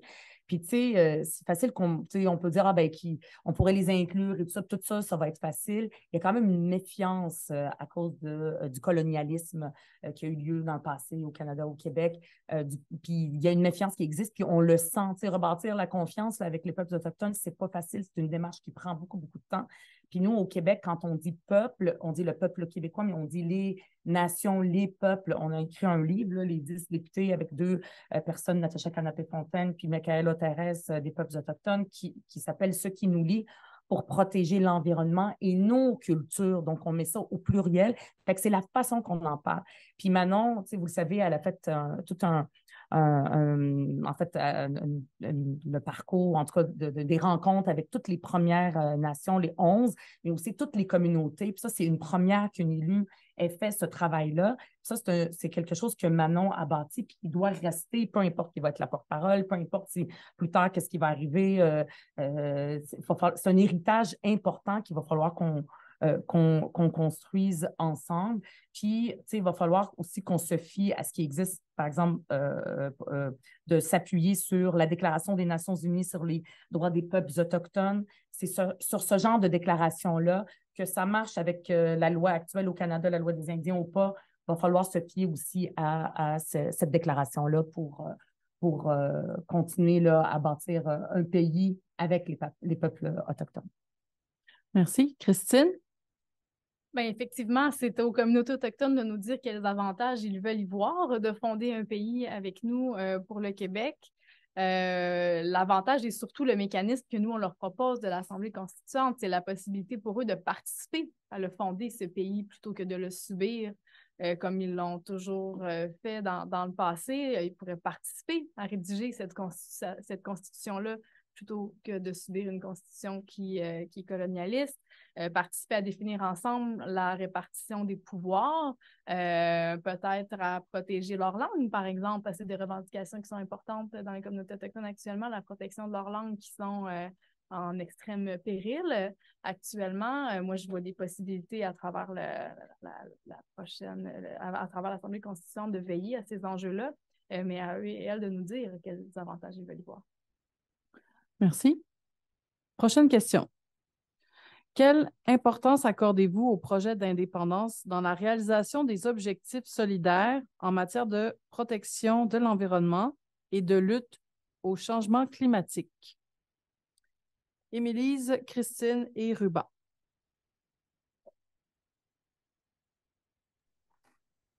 Ben, merci. En fait, c'est une grande priorité. Je pense qu'on l'a abondamment dit là, depuis dans la dernière heure que on n'arrivera pas à lutter efficacement contre les changements climatiques sans tous nos pouvoirs au Québec, que ce soit la question des pipelines, mais que ce soit la gestion des pesticides, que ce soit les accords de libre-échange, que ce soit le transport, que ce soit les claims miniers à certains égards. Donc, on va avoir besoin de cette capacité de s'autodéterminer pour mettre en place toute la réglementation ou les outils qu'on va vouloir pour la réussir, la transition écologique au Québec. Et c'est là où je pense qu'il y a une opportunité, en fait, de venir fédérer de nouveaux appuis sur la cause indépendantiste. C'est aussi en parlant de cette façon-là où il y a des gens qui étaient peut-être pas nécessairement indépendantistes, qui sont très écologistes et qui vont se mettre à y voir tous les avantages qu'on va avoir à faire l'indépendance du Québec, notamment pour réaliser la transition écologique, pour lutter contre les changements climatiques. Donc, il y a là une opportunité très stratégique de rallier beaucoup plus de monde au projet indépendantiste. Merci. Christine? Oui, effectivement. Puis j'en ai glissé un mot tout à l'heure dans mon autre réponse. Pour moi, c'est là où c'est le plus clair, en fait, le lien à faire avec une autre lutte, c'est par rapport à la lutte au changement climatique. J'ai parlé tout à l'heure du transport entre les provinces de combustibles fossiles. J'ai parlé du fleuve. Je rajouterais le ferroviaire aussi. On n'a pas les pouvoirs là-dessus. C'est un enjeu important en matière de transport, mais aussi de sécurité publique, là. Moi, je suis tout près de Lac-Mégantic. Chez nous, on a vécu ça difficilement. C'est pas réglé, hein? Ils font une voie de contournement, mais la réglementation en matière de sécurité ferroviaire, elle est encore complètement désuète. Donc ça, c'est des pouvoirs qu'on n'a pas. Et je pense que c'est essentiel de le faire comprendre aux gens qui ne l'ont pas vu encore dans les mouvements environnementaux. Beaucoup le comprennent déjà, mais pour moi, ces deux luttes-là sont inextricablement liées. Merci. Ruba? Oui, ben, c'est pas cette question-là qui va vous aider à faire un choix entre nous trois. Là. On est pas mal d'accord là-dessus. Là. On l'a dit, le Canada, c'est un État pétrolier. Les subventions aux pétrolières qu'on a vues, où est-ce qu'on a nationalisé, voyons, on a nationalisé un quoi, là, oui, c'est ça. C'est pas le genre de choses que nous, on nationalise, en tout cas au Québec ou à Québec solidaire. Les investissements massifs dans les sables bitumineux, la pollution de Port de Québec. Le Port de Québec, c'est aussi de juridiction fédérale. Il y a toute une bataille qui est menée par Zanetti. On veut que le BAP, nous, là, on fait un BAP sur GNL Québec, le gouvernement du Québec, enfin, après chaude lutte, il dit c'est terminé, là, il faut attendre encore les études du fédéral. Là, pourquoi ils viennent repasser par-dessus, ce genre de choses-là. Puis, on n'est pas à risque, on ne sait pas ça va être qui au gouvernement après ça, au fédéral, là, puis qui va vouloir nous enfoncer un autre pipeline. Puis des fois, je me dis, peut-être, je ne sais pas qui disait que les jeunes aussi, pour eux, c'est important la protection de l'environnement. Peut-être, je me dis peut-être que le 43% chez les jeunes de 18-34 ans qui disent voter, s'il y avait un référendum, ils voteraient oui à un référendum, mais peut-être parce qu'ils ont vu un lien avec l'environnement, j'ai aucune idée, mais ça pourrait être ça. Puis ça, il va falloir le dire haut et fort pour rallier encore plus de monde avec toute la lutte au changement climatique, puis les changements climatiques qu'on vit en ce moment pourrait peut-être rallier plus de monde, puis saisir à Québec solidaire. Il faut qu'on saisisse les opportunités pour parler de l'indépendance sur différents enjeux. On n'est pas obligé de dire, bon, aujourd'hui, je vais parler de l'indépendance. Il y a plein d'occasions que le fédéral nous donne où on pourrait parler de l'indépendance. On le fait. Il va falloir le faire beaucoup plus. Merci. Dernière question. L'indépendance du Québec est-elle un objectif progressiste en soi ou est-elle avant tout un moyen de réaliser d'autres objectifs progressistes? Alors, Ruba, Christine et Émilise. Ben, pour moi, c'est un faux dilemme. Pour moi, c'est les deux. On arrête de poser est-ce que tu veux l'indépendance pour juste parce que l'indépendance c'est important, puis ça peut être à droite, ça peut être à gauche, ou est-ce que tu veux l'indépendance pour les outils? Pour moi, ça peut être les deux. Il y a des gens, il faut falloir rallier les deux. Ceux pour qui l'indépendance, c'est juste ça, d'être indépendant, un peu comme je disais, le peuple palestinien, il ne se pose pas la question, vas-tu être à droite, on va être à gauche. Ça peut être correct. Puis il y en a pour qui c'est important parce que pour ce qu'on parlait, par exemple, de la lutte au changement climatique. Donc, pour moi, ça peut être un ou l'autre. C'est un faux débat dans lequel certaines personnes veulent nous faire rentrer. Moi, je veux militer auprès de toutes les personnes qui veulent qu'il y ait l'indépendance. Puis comme je le disais, je ne vais pas le répéter, c'est-à-dire que quand on va faire l'indépendance, il va falloir l'allier pour Québec solidaire dans notre Assemblée constituante, puis dans l'indépendance qu'on veut faire, on veut l'allier aussi aux conditions matérielles des gens, au logement, à toute la lutte des classes dont je parlais. Je veux qu'on mette ça de l'avant. Hein. Je veux qu'on mette nationalisme de gauche, rassembleur. Puis je veux mettre lutte des classes aussi dans l'espace public. Il faut arrêter d'avoir peur de nommer les choses pour dire les mots. Fait que pour moi, c'est un faux débat. Voilà. Merci. Christine? Ben, pour une fois, on ne sera pas d'accord. Mais c'est correct. Tant mieux. Moi, je pense que c'est possible, puis je vois certaines personnes qui sont indépendantistes puis qui ne sont pas progressistes. Là. Moi, quand je vois le Parti québécois avoir un discours, oui, indépendantiste, puis en même temps avoir un discours de fermeture des frontières, pour moi, c'est pas une approche qui est progressiste. On pourrait tout à fait avoir le souhait de l'indépendance puis avoir une approche qui serait hyper centralisatrice en termes de répartition des pouvoirs. C'est pas notre cas, mais je veux dire, c'est quelque chose qui se peut comme posture politique. Donc, pour moi, c'est pas forcément une posture progressiste que d'être indépendantiste. Mon indépendantisme à moi, il l'est. Je pense que ceux qui sont assis avec nous ici ou qui nous écoutent en ligne partagent ça. Mais ça va pas de soi. Puis c'est pour ça que le mécanisme d'Assemblée constituante est important. C'est pour ça qu'il faut le définir, c'est quoi le projet de Québec qu'on veut fonder. Parce que l'indépendance en soi, ça peut être toutes sortes de projets.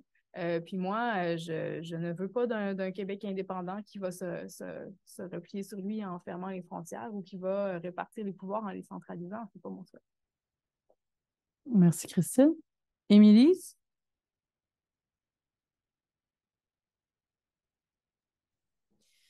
Mais moi, je pense que c'est les deux. Aussi, c'est un objectif progressiste, mais c'est aussi un moyen de réaliser d'autres objectifs progressistes. Puis en fait, c'est qu'il ne faut pas lui retirer toute sa substance à l'indépendance du Québec. C'est vrai que ça va nous donner plein de leviers, puis moi j'ai le goût qu'on en parle de cette substance-là, puis c'est ça qu'il faut promouvoir sur tous les fronts à partir de maintenant pour créer de l'adhésion, pour parler de ce projet de transformation de la société québécoise avec l'indépendance du Québec, à travers l'indépendance du Québec. Moi, je suis fondamentalement démocratique aussi, et donc cette idée de rapprocher le pouvoir du monde pour lutter contre le cynisme, pour que les gens se réengagent dans une démarche de participation citoyenne, moi, j'y crois à 100 000 à l'heure, et j'ai le goût de parler de cette substance-là dans les prochains mois, dans les prochaines années, pour que oui, lorsqu'on arrive à l'Assemblée constituante, ben, il y a déjà des graines qui soient semées dans la tête de tout le monde pour faire fleurir ce projet-là, après ça, progressiste, de pays qu'on souhaite pour le Québec. Donc, pour moi, il faut parler de tout ce que ça va nous donner, de cette substance-là, de ces objectifs-là progressistes. Merci, Émilie. C'est ce qui termine nos 4 blocs de questions. Maintenant, la parole est à vous. Donc, je ne sais pas si parmi les réponses qui vous ont été données, d'autres questions ont émergé. Si oui, c'est le temps de les poser. Alors, comme je le disais tantôt, on va prendre 1 minute par personne. On va essayer d'alterner entre la salle et la salle Zoom parce qu'on a des collègues militants, militantes en ligne. Voilà. Alors, il y a un micro qui est ici. Ben, si je peux me permettre aussi pour... là, je vois quelqu'un en virtuel. Ben, il y a 2 personnes en virtuel qui lèvent leur main. Moi, je les inviterais plutôt à écrire leurs questions par chat. Et après, moi, je vais les lire. Je vais les lire ici au micro pour eux. Puis, ça va être une alternance homme-femme aussi. Je pense que tu l'avais dit, Valérie. Alternance homme-femme virtuelle puis aussi présentielle. Donc, voilà. Est-ce qu'on a déjà des gens en présentiel qui aimeraient peut-être poser une question? Il y a quelqu'un 2 personnes. Oui. Oui, tu peux te présenter. Fait qu'on va essayer de minuter ça à 1 minute, s'il vous plaît. 1 minute maximum, s'il vous plaît. OK. Donc, bonjour, Bonjour. Je m'appelle Léonard. Je discute régulièrement d'indépendance du Québec avec mon entourage et ma mère m'a dit une phrase qui m'a profondément marqué. Elle m'a dit qu'elle comprenait mon point sur l'indépendance, mais que elle, son problème, c'est l'inflation. C'est la crise du logement, que tout coûte cher. Donc, mis à part Québec solidaire, qui a vraiment à cœur ces problèmes-là, en quoi l'indépendance du Québec va régler ces problèmes-là? Merci beaucoup. Donc, est-ce que peut-être tu peux rester là si jamais besoin de clarification. On a fait les tirages au sort pour les réponses aussi aux questions du public. Alors, celle-ci serait répondue par Christine, Émilise et Rouba dans cet ordre. Si vous avez quelque chose à répondre, bien sûr. Ben merci, merci Léonard. C'est une bonne question. C'est certain que l'indépendance, c'est pas la solution magique à tout, hein. Puis la question de l'inflation, là, on est dans une conjoncture où on ferait l'indépendance demain matin, on n'aurait pas réglé l'inflation. Là, ça vient avec renégocier des accords de libre-échange. Je veux dire, c'est des processus qui vont être longs. Les réponses à l'inflation, il y en a plusieurs qui ne passent pas par l'indépendance, puis qu'on peut mettre en œuvre sans l'indépendance. Ultimement, c'est certain que si on avait tous nos moyens financiers ici au Québec, au lieu d'en envoyer au gouvernement fédéral, puis qu'ils soient investis dans l'industrie des combustibles fossiles, ben, c'est des fonds qu'on aurait pour retisser les mailles dans notre filet social, par exemple, pour éviter d'échapper des gens. Ça peut être une bonne réponse pour protéger les gens face à des crises comme celle de l'inflation.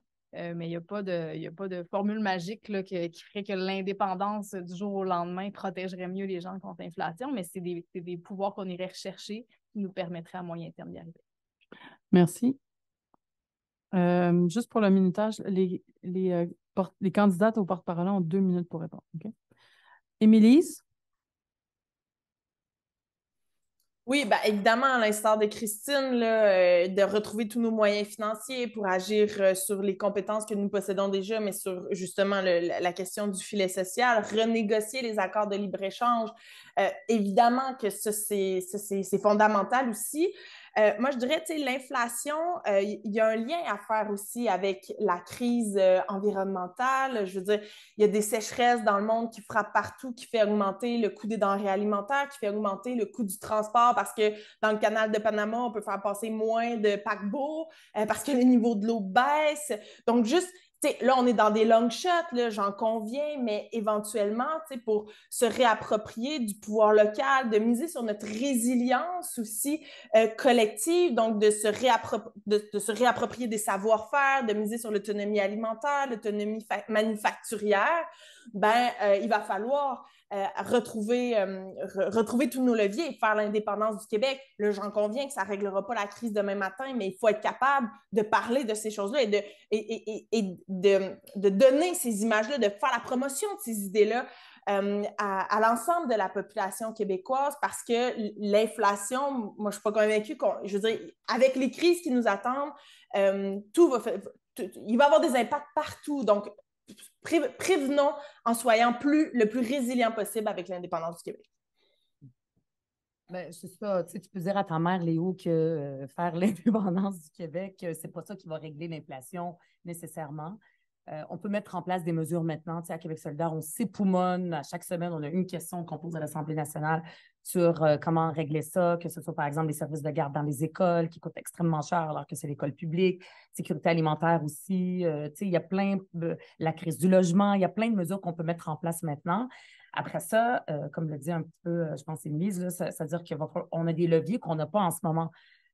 Aaron Boisier, il a écrit, parce qu'il est responsable de l'économie, il a écrit au gouvernement de la Banque du Canada pour dire « Hey, ton taux d'inflation, là tu es en train de faire mal aux personnes, arrête de l'augmenter, puis c'est pas vraiment en train de régler comme ça l'inflation. » Fait que là, nous, si on crée un pays, il va falloir se poser la question sur si on ne va pas recréer les mêmes inégalités, on ne va pas recréer les mêmes oppressions.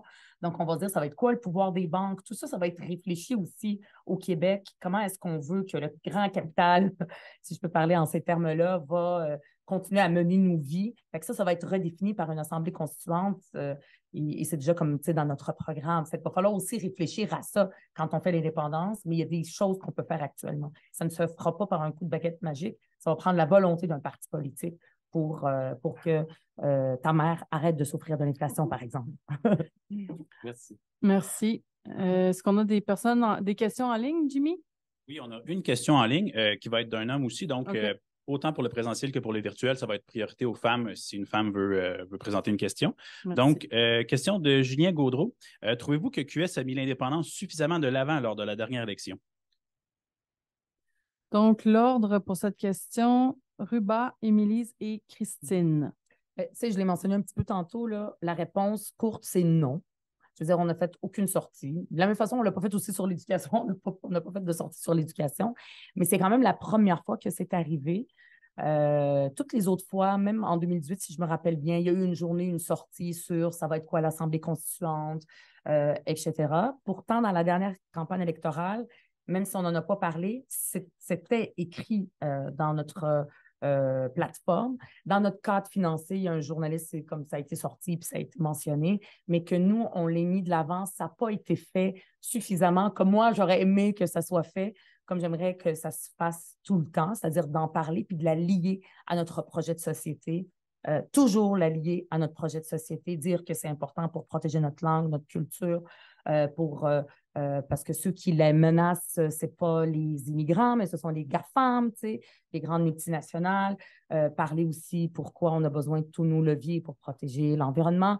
Fait qu'il y a plein de façons d'en parler de façon concrète qui peut amener les gens là, à élargir notre électorat, puis que des oreilles qui d'habitude ne votent pas pour nous s'ouvrent. Donc, la réponse courte, c'est non. Je pense que c'est la première fois. Il faudrait revoir toutes les sorties, en tout cas par rapport à 2018. Il ne faudrait pas que ça recommence. Moi, je ne voudrais pas que ça recommence. Voilà. Merci. Émilise?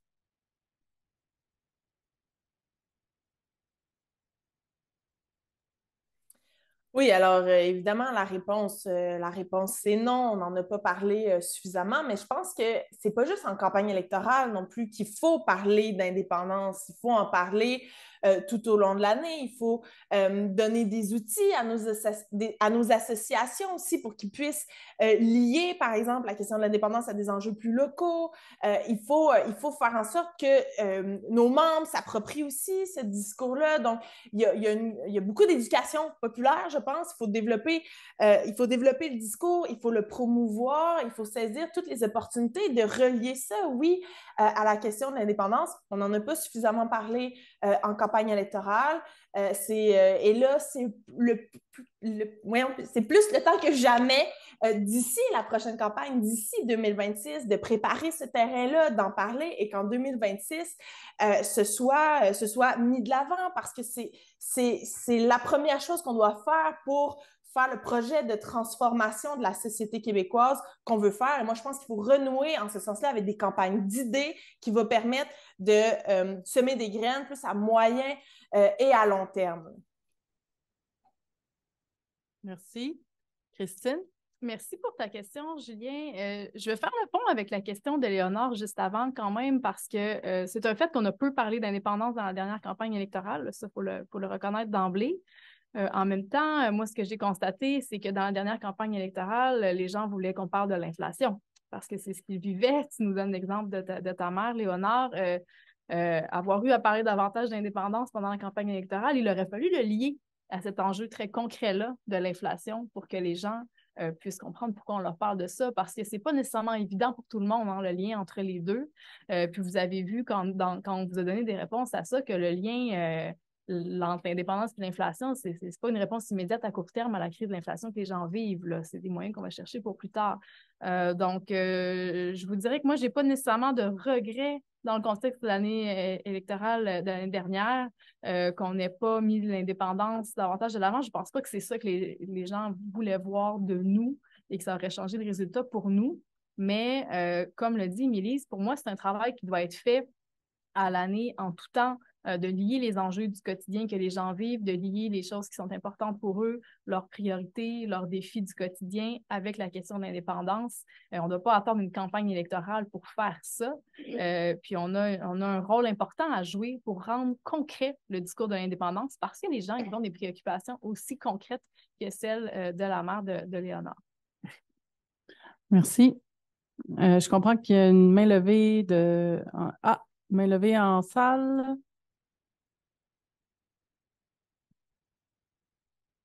Bonjour, moi c'est Jean-Bernard. J'aimerais ça revenir un petit peu sur une des choses que vous avez parlé, c'est au niveau du sentiment d'appartenance à la nation québécoise. Parce que c'est quelque chose qui m'a marqué un petit peu, parce que vous avez parlé beaucoup du fait que il faut s'arranger pour que les immigrants, pour que les personnes qui arrivent au Québec se sentent québécois. Mais quand je parle autour de moi, J'ai l'impression que c'est un problème qui est pas mal plus général que ça. J'ai l'impression qu'il y a beaucoup de gens qui sont au Québec, mais qui ne se sentent pas québécois. Moi-même, ça m'a pris 5 ans en Europe pour avoir le goût de revenir puis me rendre compte que j'aimais ça, le Québec. Fait que, tu sais, j'aimerais ça vous entendre à ce niveau-là, au niveau de, tu sais, comment est-ce qu'on fait pour rendre le Québec sexy aux gens, mais pas juste les immigrants, mais pour les autres aussi. Fait que voilà. Merci. Donc, pour cette question, l'ordre, c'est Christine, Ruba et Émilise. Merci Jean-Bernard, c'est une excellente question. Puis moi, je fais les mêmes constats que toi, là. C'est pas seulement les personnes issues de l'immigration qui se sentent pas toujours membres de la nation québécoise. Là. Le sentiment de fierté d'être québécois, d'être québécoise, il n'est pas là pour tout le monde. Puis tu dis comment on peut faire pour rendre le Québec sexy. Moi, en fait, je me demande comment on peut faire pour redévelopper le sentiment de fierté à l'égard du Québec. J'ai l'impression qu'une des choses qui participe à cette espèce d'absence de fierté pour certaines personnes, c'est de voir à quel point l'infrastructure sociale qu'on avait mise sur pied au fil des dernières décennies, ça s'écroule quand même. Ça nous rendait fiers. La nationalisation de l'hydroélectricité, ça nous rendait fiers. Les soins de santé publique gratuits, l'éducation gratuite comme ascenseur social, ça nous a rendus fiers. Puis ce sont des choses qui sont, pas l'électricité, mais bon, quoi, parfois, ce sont des choses qui sont plus précaires actuellement. Puis moi, je le vois que ça génère une forme d'insatisfaction, un manque de confiance envers l'avenir aussi, envers notre capacité comme État d'avancer puis de prendre soin les uns des autres. Ça ne nous rend pas fiers là, quand on voit ce qui se passe dans le CHSLD. Là. Fait que c'est certain qu'il y a du travail à faire là-dessus pour rendre les gens fiers. Moi, je pense que dans notre projet de société, à Québec solidaire, on a bien des choses à proposer par rapport à ça. Nous, de toute évidence, avec ce qu'on veut faire, on a ce sentiment de fierté-là. On s'en sent la capacité comme peuple d'aller chercher plus de pouvoir puis d'exercer de contrôle sur un paquet d'enjeux. Mais je vois la même chose que toi du côté des gens pour leur rappeler qu'on a été capable de faire de grandes choses et qu'on est capable encore. Il faut mettre en œuvre ces projets-là pour leur faire revivre ce sentiment de fierté. Mm-hmm. Oui. Pour moi, c'est obligatoire 5 ans d'exil pour chaque Québécois. Comme ça, ils vont sentir qu'ils aiment le Québec. On a beaucoup parlé des enjeux que moi, j'appelle du beurre, les conditions matérielles, le logement, le coût de la vie, tout ça. Ça, c'est important de le lier. Mais tu sais, le peuple, puis les gens, puis les individus, puis vous, tout le monde, là, on ne vit pas que du beurre et de manger et tout ça. On a aussi besoin que notre âme soit nourrie, notre cerveau soit nourri, notre cœur. Fait que, tu sais, il y a les enjeux du beurre, mais il y a aussi les enjeux du cœur. Ça pourrait être ça notre slogan, tiens, la prochaine campagne. Il faut aussi parler des enjeux du cœur. Puis j'ai envie de changer. J'ai déjà parlé de tout ce que j'ai dit sur la façon de parler du Québec, la façon que la CAQ en parle, etc. Mais je vais aller sur la culture. Moi, il y avait un test que je faisais souvent pour mes amis immigrants, que ça fait comme longtemps qu'ils sont là, pour savoir s'ils connaissent bien la culture québécoise. Je leur disais, connais-tu, évidemment, le test de Véronique Cloutier? Mais ça fait longtemps que je le faisais avant qu'on en parle. Connais-tu Guy Lepage? Connais-tu, tu sais, toutes les grosses vedettes populaires du Québec? Là, je savais, cette personne-là parle français, vit au Québec, il a été à l'école à Québec, mais tu sais, tu sens qu'il écoute pas mal la télévision américaine. Mais là, moi, ce qui m'inquiète le plus, ce sont les jeunes. Je vais dans des classes de secondaire, puis ils ne les connaissent pas. Puis il y a eu, tu sais, tout un truc dans la presse, un dossier sur qui connaît Véronique Cloutier. Chez les jeunes, ces jeunes-là, ils s'appellent Tremblay, Cloutier, tout ce que vous voulez de plus québécois, puis ils ne connaissent pas parce qu'ils sont tout le temps sur Netflix, sont sur les réseaux sociaux. Puis il y a en tout cas, tout un programme à Québec solidaire qu'on peut amener, puis je pense qu'on a déjà parlé de la découvrabilité, s'assurer que quand un jeune ouvre Netflix et qu'il y a des programmes québécois qui popent dans leur visage. Tu sais, Michel Tremblay, là, il a été traduit en roumain. Il a été traduit dans toutes les langues du monde. Comment? En parlant de ce qui se passait dans sa cuisine. Fait que la culture québécoise, elle s'exporte. Ça va être important que tout le monde, là, Puis en ce moment-là, j'ai juste 10 secondes, là. En ce moment, c'est inquiétant ce qui se passe. Il y a l'offre culturelle, il faut développer la demande. Puis il y a beaucoup, beaucoup de choses, en tout cas, dans le milieu de la culture qu'il va falloir développer. C'est terminé. Un autre sujet qui m'emporte. Émilise, à ton tour. C'est une très bonne question, puis moi j'ai envie de répondre, peut-être, bon, c'est sûr, j'ai des repères qui sont un peu différents parce que j'habite en région éloignée, puis mon sentiment d'appartenance, il se définit peut-être un peu différemment. Évidemment, un sentiment d'appartenance qui est très lié au territoire, où on est très attaché, puis mon intuition porte sur que les Québécois moyens, peu importe où ils habitent, il a un grand sentiment d'appartenance à ce territoire-là. On les aime, nos grandes forêts, notre territoire sauvage, notre territoire vierge, nos rivières, le fleuve, même notre territoire agricole, notre paysage agricole. Quand on va se promener en Estrie, par exemple, à quel point on trouve ça magnifique quand on fait la route entre Québec puis le Saguenay-Lac-Saint-Jean, la route des montagnes, quand on se promène sur le bord du fleuve. Donc, d'avoir accès à ce territoire-là, je pense que ça, c'est important pour le développer, ce sentiment d'appartenance-là. Ruba a parlé beaucoup de culture. J'en suis aussi, la culture, mais j'ajouterais aussi la culture populaire. Ce qui fait qu'on se sent, on développe un sentiment d'appartenance, de communauté quand on a des lieux pour se rassembler, quand on a des espèces de référents communs. Puis là, c'est super cliché ce que je veux dire, mais tu sais, nous, c'est le temps de la chasse en ce moment.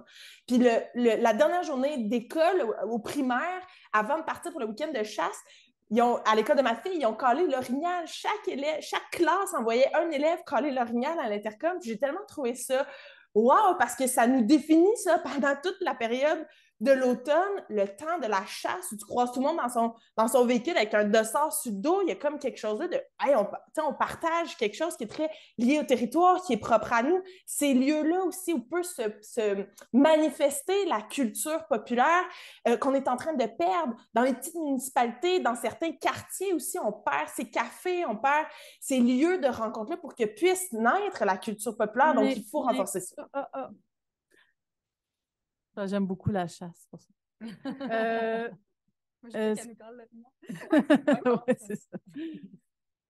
Donc, oui, est-ce qu'on a des questions sur Zoom? On en a en Zoom, effectivement. Juste préciser pour les gens qui sont en ligne, là, il y a quand même quelques questions. Évidemment, je vais les filtrer un peu selon l'ancienneté de la question, puis la pertinence, puis aussi, je ne veux pas trop que ça chevauche des questions qui ont déjà été mentionnées. Là, donc, je m'excuse à certaines personnes dont la question n'a pas été retenue. Là. Mais est-ce qu'il y a quelqu'un en présentiel aussi qui veut poser une question? Oui, il y a quelqu'un ici en avant. Ah, oui. Félix-Antoine, à ce moment-là, tu peux venir. Il n'y avait pas de femmes en ligne? Pas de femmes non plus, effectivement. Les femmes dans la salle. Il y a plus de questions là-dessus dans le débat sur l'indépendance et les femmes, c'est dommage. Hein? C'est une bonne idée. D'ailleurs, si je peux recommander Québec, le oui des femmes comme livre sur le féminisme et l'indépendance, très bon livre. Okay. Justement, je vais saisir la balle au vent. Bon, on a tous, comment dire, on regarde les sondages, on le voit. L'indépendance, les hommes sont à environ 10% plus favorables que les femmes. C'est ça, la différence est majeure, puis sondage après sondage, c'est toujours supérieur à 5%. Comme porte-parole féminine, le lien avec le féminisme, vous l'avez fait.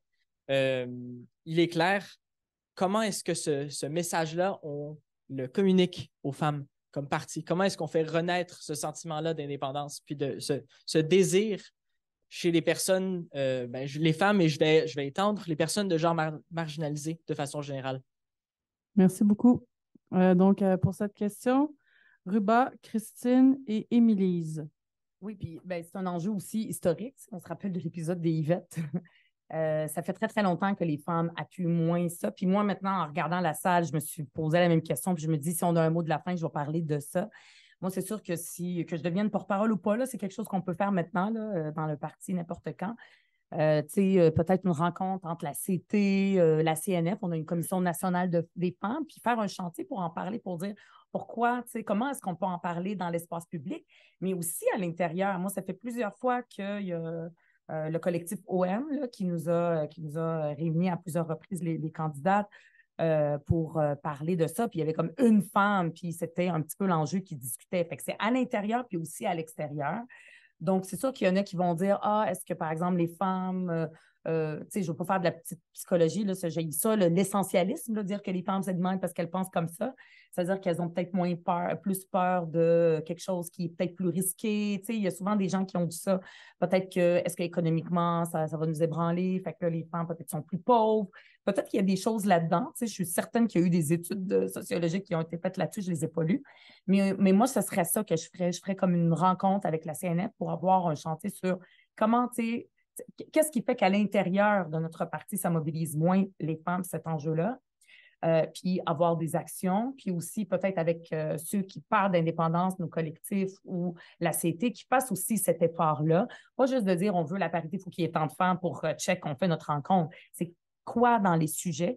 Puis ça pourrait aussi nous aider dans comment est-ce qu'on en parle publiquement pour que ça vienne aussi attirer les femmes. Qu'une femme en parle, peut-être qu'il y a quelque chose aussi d'intéressant. Puis il faut se rallier aussi à notre histoire. Il y a eu le Front de libération des femmes du Québec qui ont fait toute une action quand il y a eu Michel Chartrand qui était en prison et tout ça, puis qui ont dit on veut qu'il y ait des femmes qui soient présentes. En tout cas, je me rappelle, il y a une mobilisation dans notre histoire dont on peut s'inspirer aujourd'hui. Merci, Ruba. Christine? Oui. Bon, mais merci d'avoir posé la question. J'ai un petit peu... Parce qu'on le voit dans la salle ici, puis tu te souviens peut-être, Ruba, quand tu es venue à Windsor aussi, moi, ça m'avait frappé. Là. Ça, était venu par un événement sur l'indépendance à Windsor, puis je pouvais compter les femmes dans la salle sur le doigt d'une main, alors qu'il y avait au-dessus d'une 50aine de personnes. C'était rempli à craquer. Puis je les connaissais toutes. C'était des gens qui sont sur le coco de Sherbrooke, puis moi, puis toi. Fait que c'est un enjeu, clairement. Comment faire renaître le sentiment d'indépendance chez les femmes? J'ai l'impression que comme les femmes ont souvent la charge mentale du quotidien, la charge familiale, puis sont proches aidants, sont souvent plus précarisées, il y a des conditions de vie matérielles qui sont souvent plus difficiles, ça peut sembler un projet abstrait, éloigné de leurs besoins au quotidien. Donc, j'ai l'impression que d'en faire un projet concret, ça peut participer à réintéresser les femmes à la question de l'indépendance parce qu'autrement, ça semble déconnecté de leurs besoins immédiats. Mais on peut le connecter. On doit faire ce travail-là. Aussi, peut-être que l'indépendance, ça a été vu longtemps comme un projet qui était conflictuel, qui était divisif.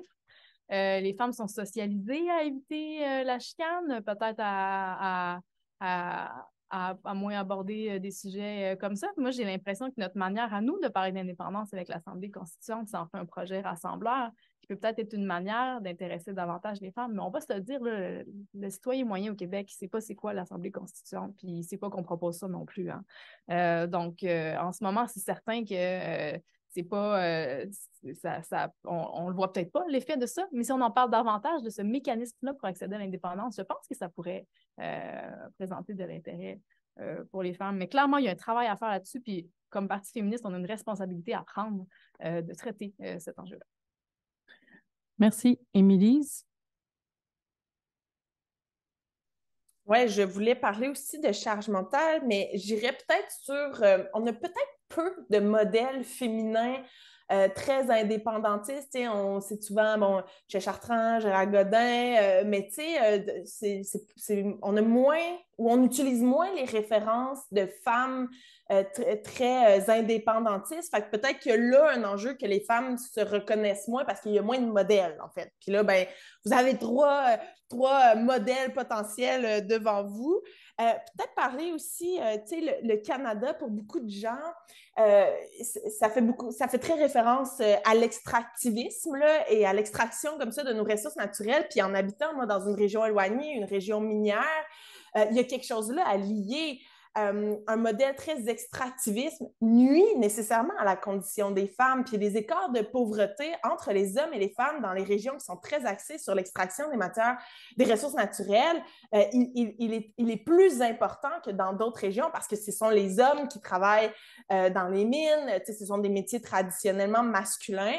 Et donc, tant qu'on ne retrouvera pas les leviers pour le développement économique, pour faire un développement économique comme on le souhaite, qui va être aussi au bénéfice des femmes, je pense ça va être difficile, en fait, pour nous. Puis il y a peut-être là, tu sais, une façon de lier indépendance et féminisme comme possibilité d'améliorer la condition économique des femmes.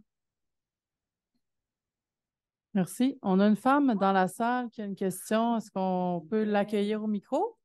Oui, OK, parfait. Merci. Il faudrait peut-être tirer au sort de Jimmy pour ma prise de parole. Je m'appelle Danielle Desloges. Je suis Vous êtes dans mon comté. Je vote Québec solidaire depuis plusieurs mandats, mais même si je n'avais pas de modèle, parce que j'ai 64 ans, moi, j'ai toujours été indépendantiste. En 95, je me rappelle très bien, je suis montée en haut, j'ai sorti ma fille d'1 an de la bassinette et j'ai braillé ma vie parce qu'on n'avait pas pu lui donner un pays. J'ai un chum qui, lui, est resté avec le PQ. Bon, il y a des choses comme ça, hein, les gars ne peuvent pas être parfaits. Fait que, qu'est-ce que je peux lui dire? Parce que c'est vrai que vous n'en avez pas parlé. J'avais pas d'argument pour leur. J'avais pas d'argument à y répondre. Fait que, tu sais, oui, vous cartonnez auprès des jeunes, mais les vieux comme nous autres. Et moi, je pense que l'indépendance, ça peut être une manière d'accrocher la queue des baby boomers et d'accrocher les régions. Vous voulez vous expandre en région, il y en a des indépendantistes en région. Fait que, qu'est-ce que je lui dis pour le convaincre? C'est ça. Alors, comment on les convainc? Jimmy vient de faire un tirage au sort. Ce sera donc Christine, Ruba et Émilise à cette question. Donc, qu'est-ce qu'on peut dire à votre conjoint pour le convaincre de se rallier à Québec solidaire pour faire l'indépendance? C'est ça la question? OK. En fait, moi, je vais vous dire, j'ai l'impression qu'on est les seuls à pouvoir la faire. On est les seuls à pouvoir faire l'indépendance. Puis, je vais revenir à ce que j'ai dit tout à l'heure sur la question des personnes qui se sentent rejetées par le nationalisme du Parti québécois. Ces personnes-là n'ont pas l'intention de voter oui à un référendum. Fait que même si le Parti québécois prenait le pouvoir, il y a énormément de gens qui ne seront pas interpellés par leur projet. La façon dont nous, à Québec solidaire, on veut faire l'indépendance, je pense que c'est un projet qui est plus inclusif, qui est plus susceptible d'aller chercher. Puis je ne parle pas juste des immigrants là-dedans, je parle aussi des communautés anglophones, des communautés autochtones. L'approche qu'on met de l'avant est une approche plus rassembleuse qui va forcément, à mon avis, générer plus d'appui à l'idée d'indépendance. Moi, je ne vois pas comment on peut penser réaliser l'indépendance du Québec avec une approche aussi divisive que celle du Parti québécois actuellement en matière de nationalisme. Merci. Ruba, ouais. J'espère que ça va bien avec votre chambre. OK, c'est bon. Votre chicane. Ben, écoutez, vous l'avez mentionné, il y a aussi un aspect stratégique, c'est-à-dire d'élargir en termes d'âge, des gens, des baby boomers, des gens plus vieux, qui, comme vous, n'ont pas pu réaliser l'indépendance, puis c'est comme très, très dur pour eux. Puis il y a des gens aussi qui habitent en région. Tu sais, moi, il y a Mathieu Bellil, là, je le dis, je l'ai mis sur mes réseaux sociaux. Il y a quelques jours, il a fait une entrevue à la balado de Fred Savard, puis il a dit que lui, il voit dans la façon que moi, je parle de l'indépendance, quelque chose qui va nous permettre d'aller en dehors de Montréal. Puis là, tu sais, il disait ça aussi parce que puis là, Fred le niaisait sur le fait que moi, j'habitais à Montréal. Puis moi, j'ai réfléchi beaucoup à la question, puis j'en ai parlé ici dans une plateforme là, pour une porte-parole nationale, une plateforme que vous trouvez sur ma page Ruba 2023 pour le Québec. Voilà pour la promotion. Donc, vous pouvez lui faire lire ça, tiens. Puis il y a cet aspect. Puis moi, il y a quelqu'un, un péquiste que je nommerai pas, qui m'a dit, tu sais, Ruba, quand il y a eu la Charte des valeurs de Pauline Marois, c'est des gens qui ont dit, nous, on quitte le Parti québécois, on n'est pas capable. Mais on n'est pas capable d'aller à Québec solidaire. Ils ont l'impression, tu sais, comme qu'eux autres, la langue, notre culture, tout ça, c'est moins important. Tous les enjeux du bas sont importants, puis c'est important pour ces gens-là. Là, c'est comme si c'est une opposition. Si tu choisis ton camp, tu es pour la lutte pour les inégalités économiques, contre les inégalités économiques, ou tu es pour l'indépendance. On peut faire les deux. Là. De la même façon qu'on a ajouté beaucoup la question de la lutte au changement climatique puis l'environnement. Ça va faire un projet complet. La justice sociale, l'environnement et la question nationale. Ça va faire un projet complet extraordinaire pour Québec solidaire. Donc, il m'a dit, bien, ils ne sont pas avec nous. Mais il y en a qui observent ce qui se passe maintenant à Québec solidaire.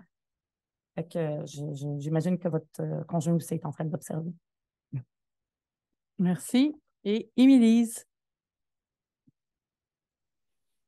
Ben, ça aurait été le fun qu'il vienne, le mari, pour qu'il puisse entendre tous les échanges qu'on a eus ce soir. Moi, je pense qu'au lieu de lui dire, moi, je pense qu'il faut aussi prendre acte de ça, de ce que les gens trouvent effectivement qu'on n'en parle pas assez. Et donc, je me vois moins en mode rattrapage de ce qui n'a pas été fait, mais plutôt dans une perspective d'avenir de ce qu'il faut faire. Puis effectivement, il va falloir en parler davantage. Puis vous l'avez bien souligné, il y a effectivement de l'appétit en région pour un discours indépendantiste. Un discours indépendantiste, je vous dirais, qui est aussi renouvelé dans cette perspective de reprendre du pouvoir. Parce qu'en région, je ne vous cacherai pas qu'il y a quand même des gens qui sont très régionalistes et peut-être même plus régionalistes que souverainistes parce qu'en ce moment, nous, la relation de domination, mettons que je le dis de même, là, en guillemets, elle est souvent à l'égard de Québec et moins à l'égard du Canada parce qu'on a l'impression que les décisions sont prises pour nous, sans nous consulter et contre nous parfois. Donc, je vous dirais que des fois en région, on est bien en maudit après Québec, avant même d'être en maudit après Ottawa. C'est pour ça qu'il faut parler d'un projet d'indépendance pour faire redescendre des compétences à l'échelle des régions parce que les régions vont être gagnantes. Et j'ajouterais aussi que des régions dans une province de Québec, d'un pays du Canada, ça ne vaut pas grand-chose. Mais des régions dans un pays du Québec, oh là, ce n'est pas du tout la même chose. Et c'est ça qu'il faut faire valoir aussi aux régions et parler de ça. Comment les régions vont être beaucoup plus fortes en termes de leur développement économique, de télécommunications, de transport. Il faut mettre ça davantage au cœur de notre discours si on veut aller ratisser plus large. Ça, dans une perspective de croissance pour Québec solidaire, c'est tout à fait gagnant et c'est là qu'est notre défi. Le plus grand recul a été en ruralité, en région. C'est là où on peut faire des gains et c'est comme ça qu'il faut parler d'indépendance pour rallier le plus de monde possible. Merci beaucoup. Donc, sur ça, je ne sais pas si tu avais une autre question de Zoom où on passe à la conclusion. Oui, ça va quand même rondement. Fait que je te propose justement ça. Vu qu'on a encore 10 minutes, peut-être laisser les candidates avoir un mot de la fin. Allons-y. On est à la même place. Fait que un petit mot de la fin, mesdames, avant qu'on se quitte, avant qu'on conclue. Par rapport à ça, on n'a effectivement pas fait de tirage au sort, par contre. Peux-tu m'amener une solution? Ça va être d'abord Émilise et après, ça va être Christine et après Ruba. Merci. Donc, dans cet ordre, Émilise. Oui, parfait. Ça peut aller jusqu'à 3 minutes. Hey, wow! Oh my God! Ben, moi, j'ai envie de vous dire vraiment merci. Je ne sais pas combien vous étiez dans la salle parce que moi, je vois Ruba, Christine et Valérie devant moi, mais en ligne, on a été quand même jusqu'à 80 personnes qui ont assisté. Donc, pour moi, c'est gros. Là, je veux dire, ça veut dire qu'il y a de l'appétit pour cette question-là. Les gens ont envie que Québec solidaire parle davantage de souveraineté. Moi, j'en ai fait un des piliers centrale de ma campagne en parlant du territoire, en parlant de souveraineté, en parlant d'économie. Je trouve que les trois sont très liés ensemble aussi pour affronter les défis qui nous attendent.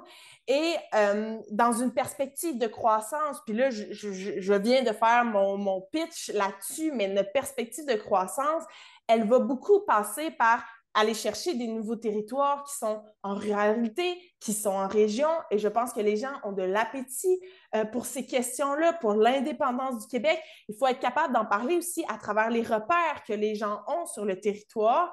Et on a peut-être moins parlé de chacun de nos avantages comme co-porte-parole, mais moi, c'est ce que j'ai le goût d'amener à Québec solidaire, c'est cette complémentarité-là dans le discours pour être capable de parler de tous les enjeux qui nous touchent, mais avec cette lunette-là plus régionale, dans des repères qui sont plus ruraux, plus régionaux, pour faire en sorte que les gens se reconnaissent dans notre discours. Et c'est ça notre défi. Je pense que le défi, c'est que les gens s'identifient à nous. On a beaucoup parlé du sentiment d'appartenance à l'égard du Québec ce soir, mais je pense qu'il faut aussi développer un sentiment d'appartenance à l'égard de Québec solidaire. Puis pour ça, il va falloir qu'on soit capable de nommer les enjeux, de parler des inégalités sociales aussi.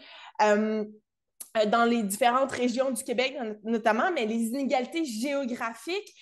Et ça, c'est la contribution que je veux faire à Québec solidaire. Je propose de m'y dédier à temps plein comme porte-parole extra-parlementaire, donc pendant 3 ans, d'arriver à bâtir, à mieux enraciner, en fait, Québec solidaire dans les régions du Québec, ramener plus d'input régional aussi au sein du parti et qu'on ne perde pas cette vision-là, parfois plus moyen, long terme, pour déjà travailler des propositions pour que quand on va arriver en campagne électorale, les gens vont déjà être mûrs, vont déjà être prêts parce qu'ils vont nous avoir entendu parler de ça depuis plusieurs années, déjà depuis plusieurs mois. Donc, c'est ce que j'ai envie de faire au sein de Québec solidaire comme co-porte-parole extra-parlementaire et provenant des régions aussi. Merci, Émilie. Pour répondre à ta question, nous sommes présentement 24, mais il y a des gens qui sont partis, donc d'après moi, ça a monté au-dessus de... Non, on est dans un 30. auditorium avec 1000 personnes. Christine. Merci aux organisateurs. Effectivement, je pense que c'est l'événement. Bon, on a fait beaucoup d'événements ensemble à 2 ou à 3, puis c'est le plus gros qu'on a fait jusqu'à maintenant. Vous avez mis la barre assez haute pour le débat du parti. Je vous remercie d'avoir fait ça.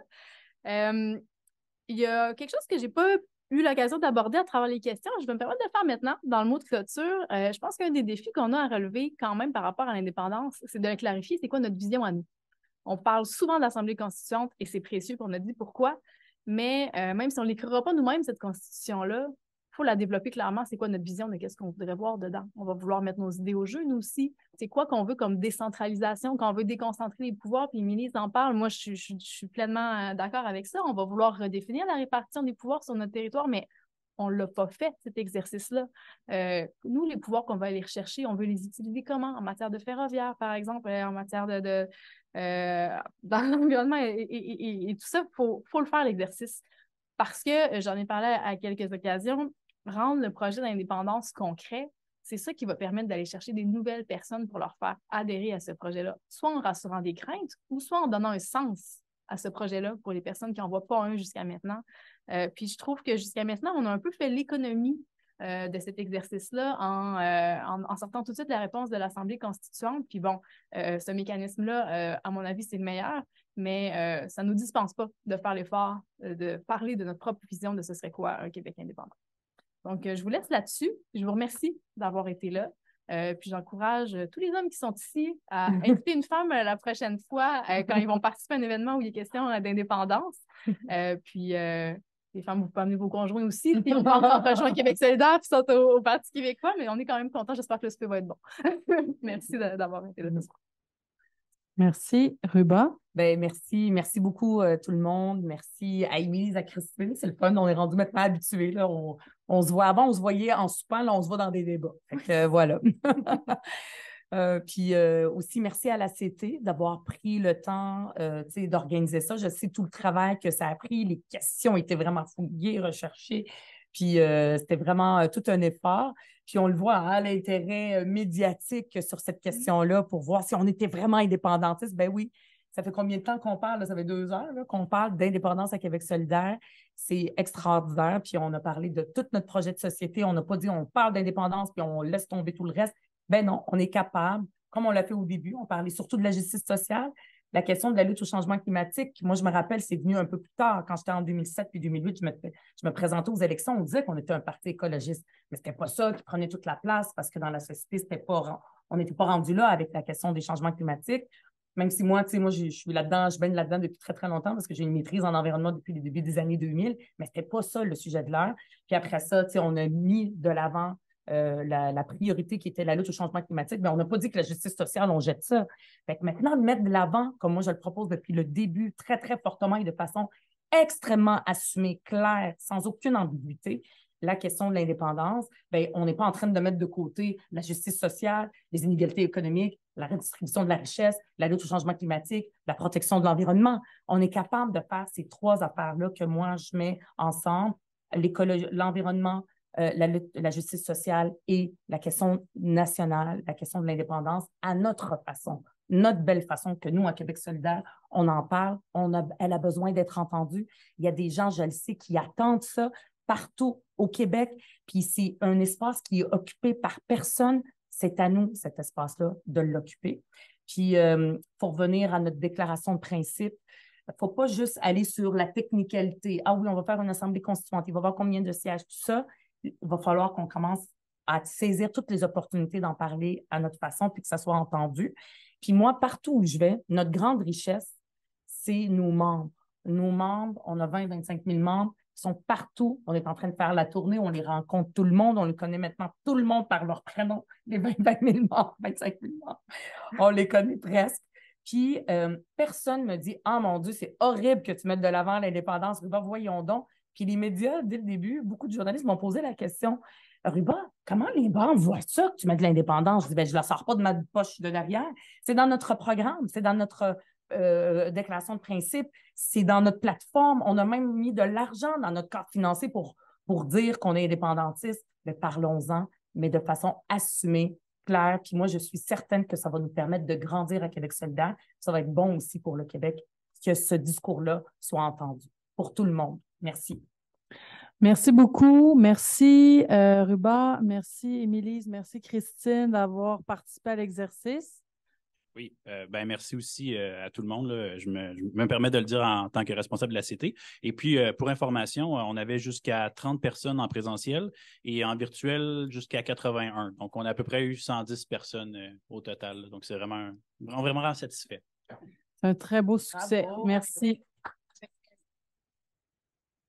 Donc, vous êtes bienvenus, tout le monde, à aller aussi voir de participer au débat à Trois-Rivières qui va avoir lieu le 29 octobre, si je ne m'abuse. Ouais. Puis, comme le disait Jimmy en entrée, si vous souhaitez prendre part à l'exercice démocratique, allez vers vos associations pour participer, être délégué idéalement au congrès de novembre. Merci beaucoup, tout le monde. Merci.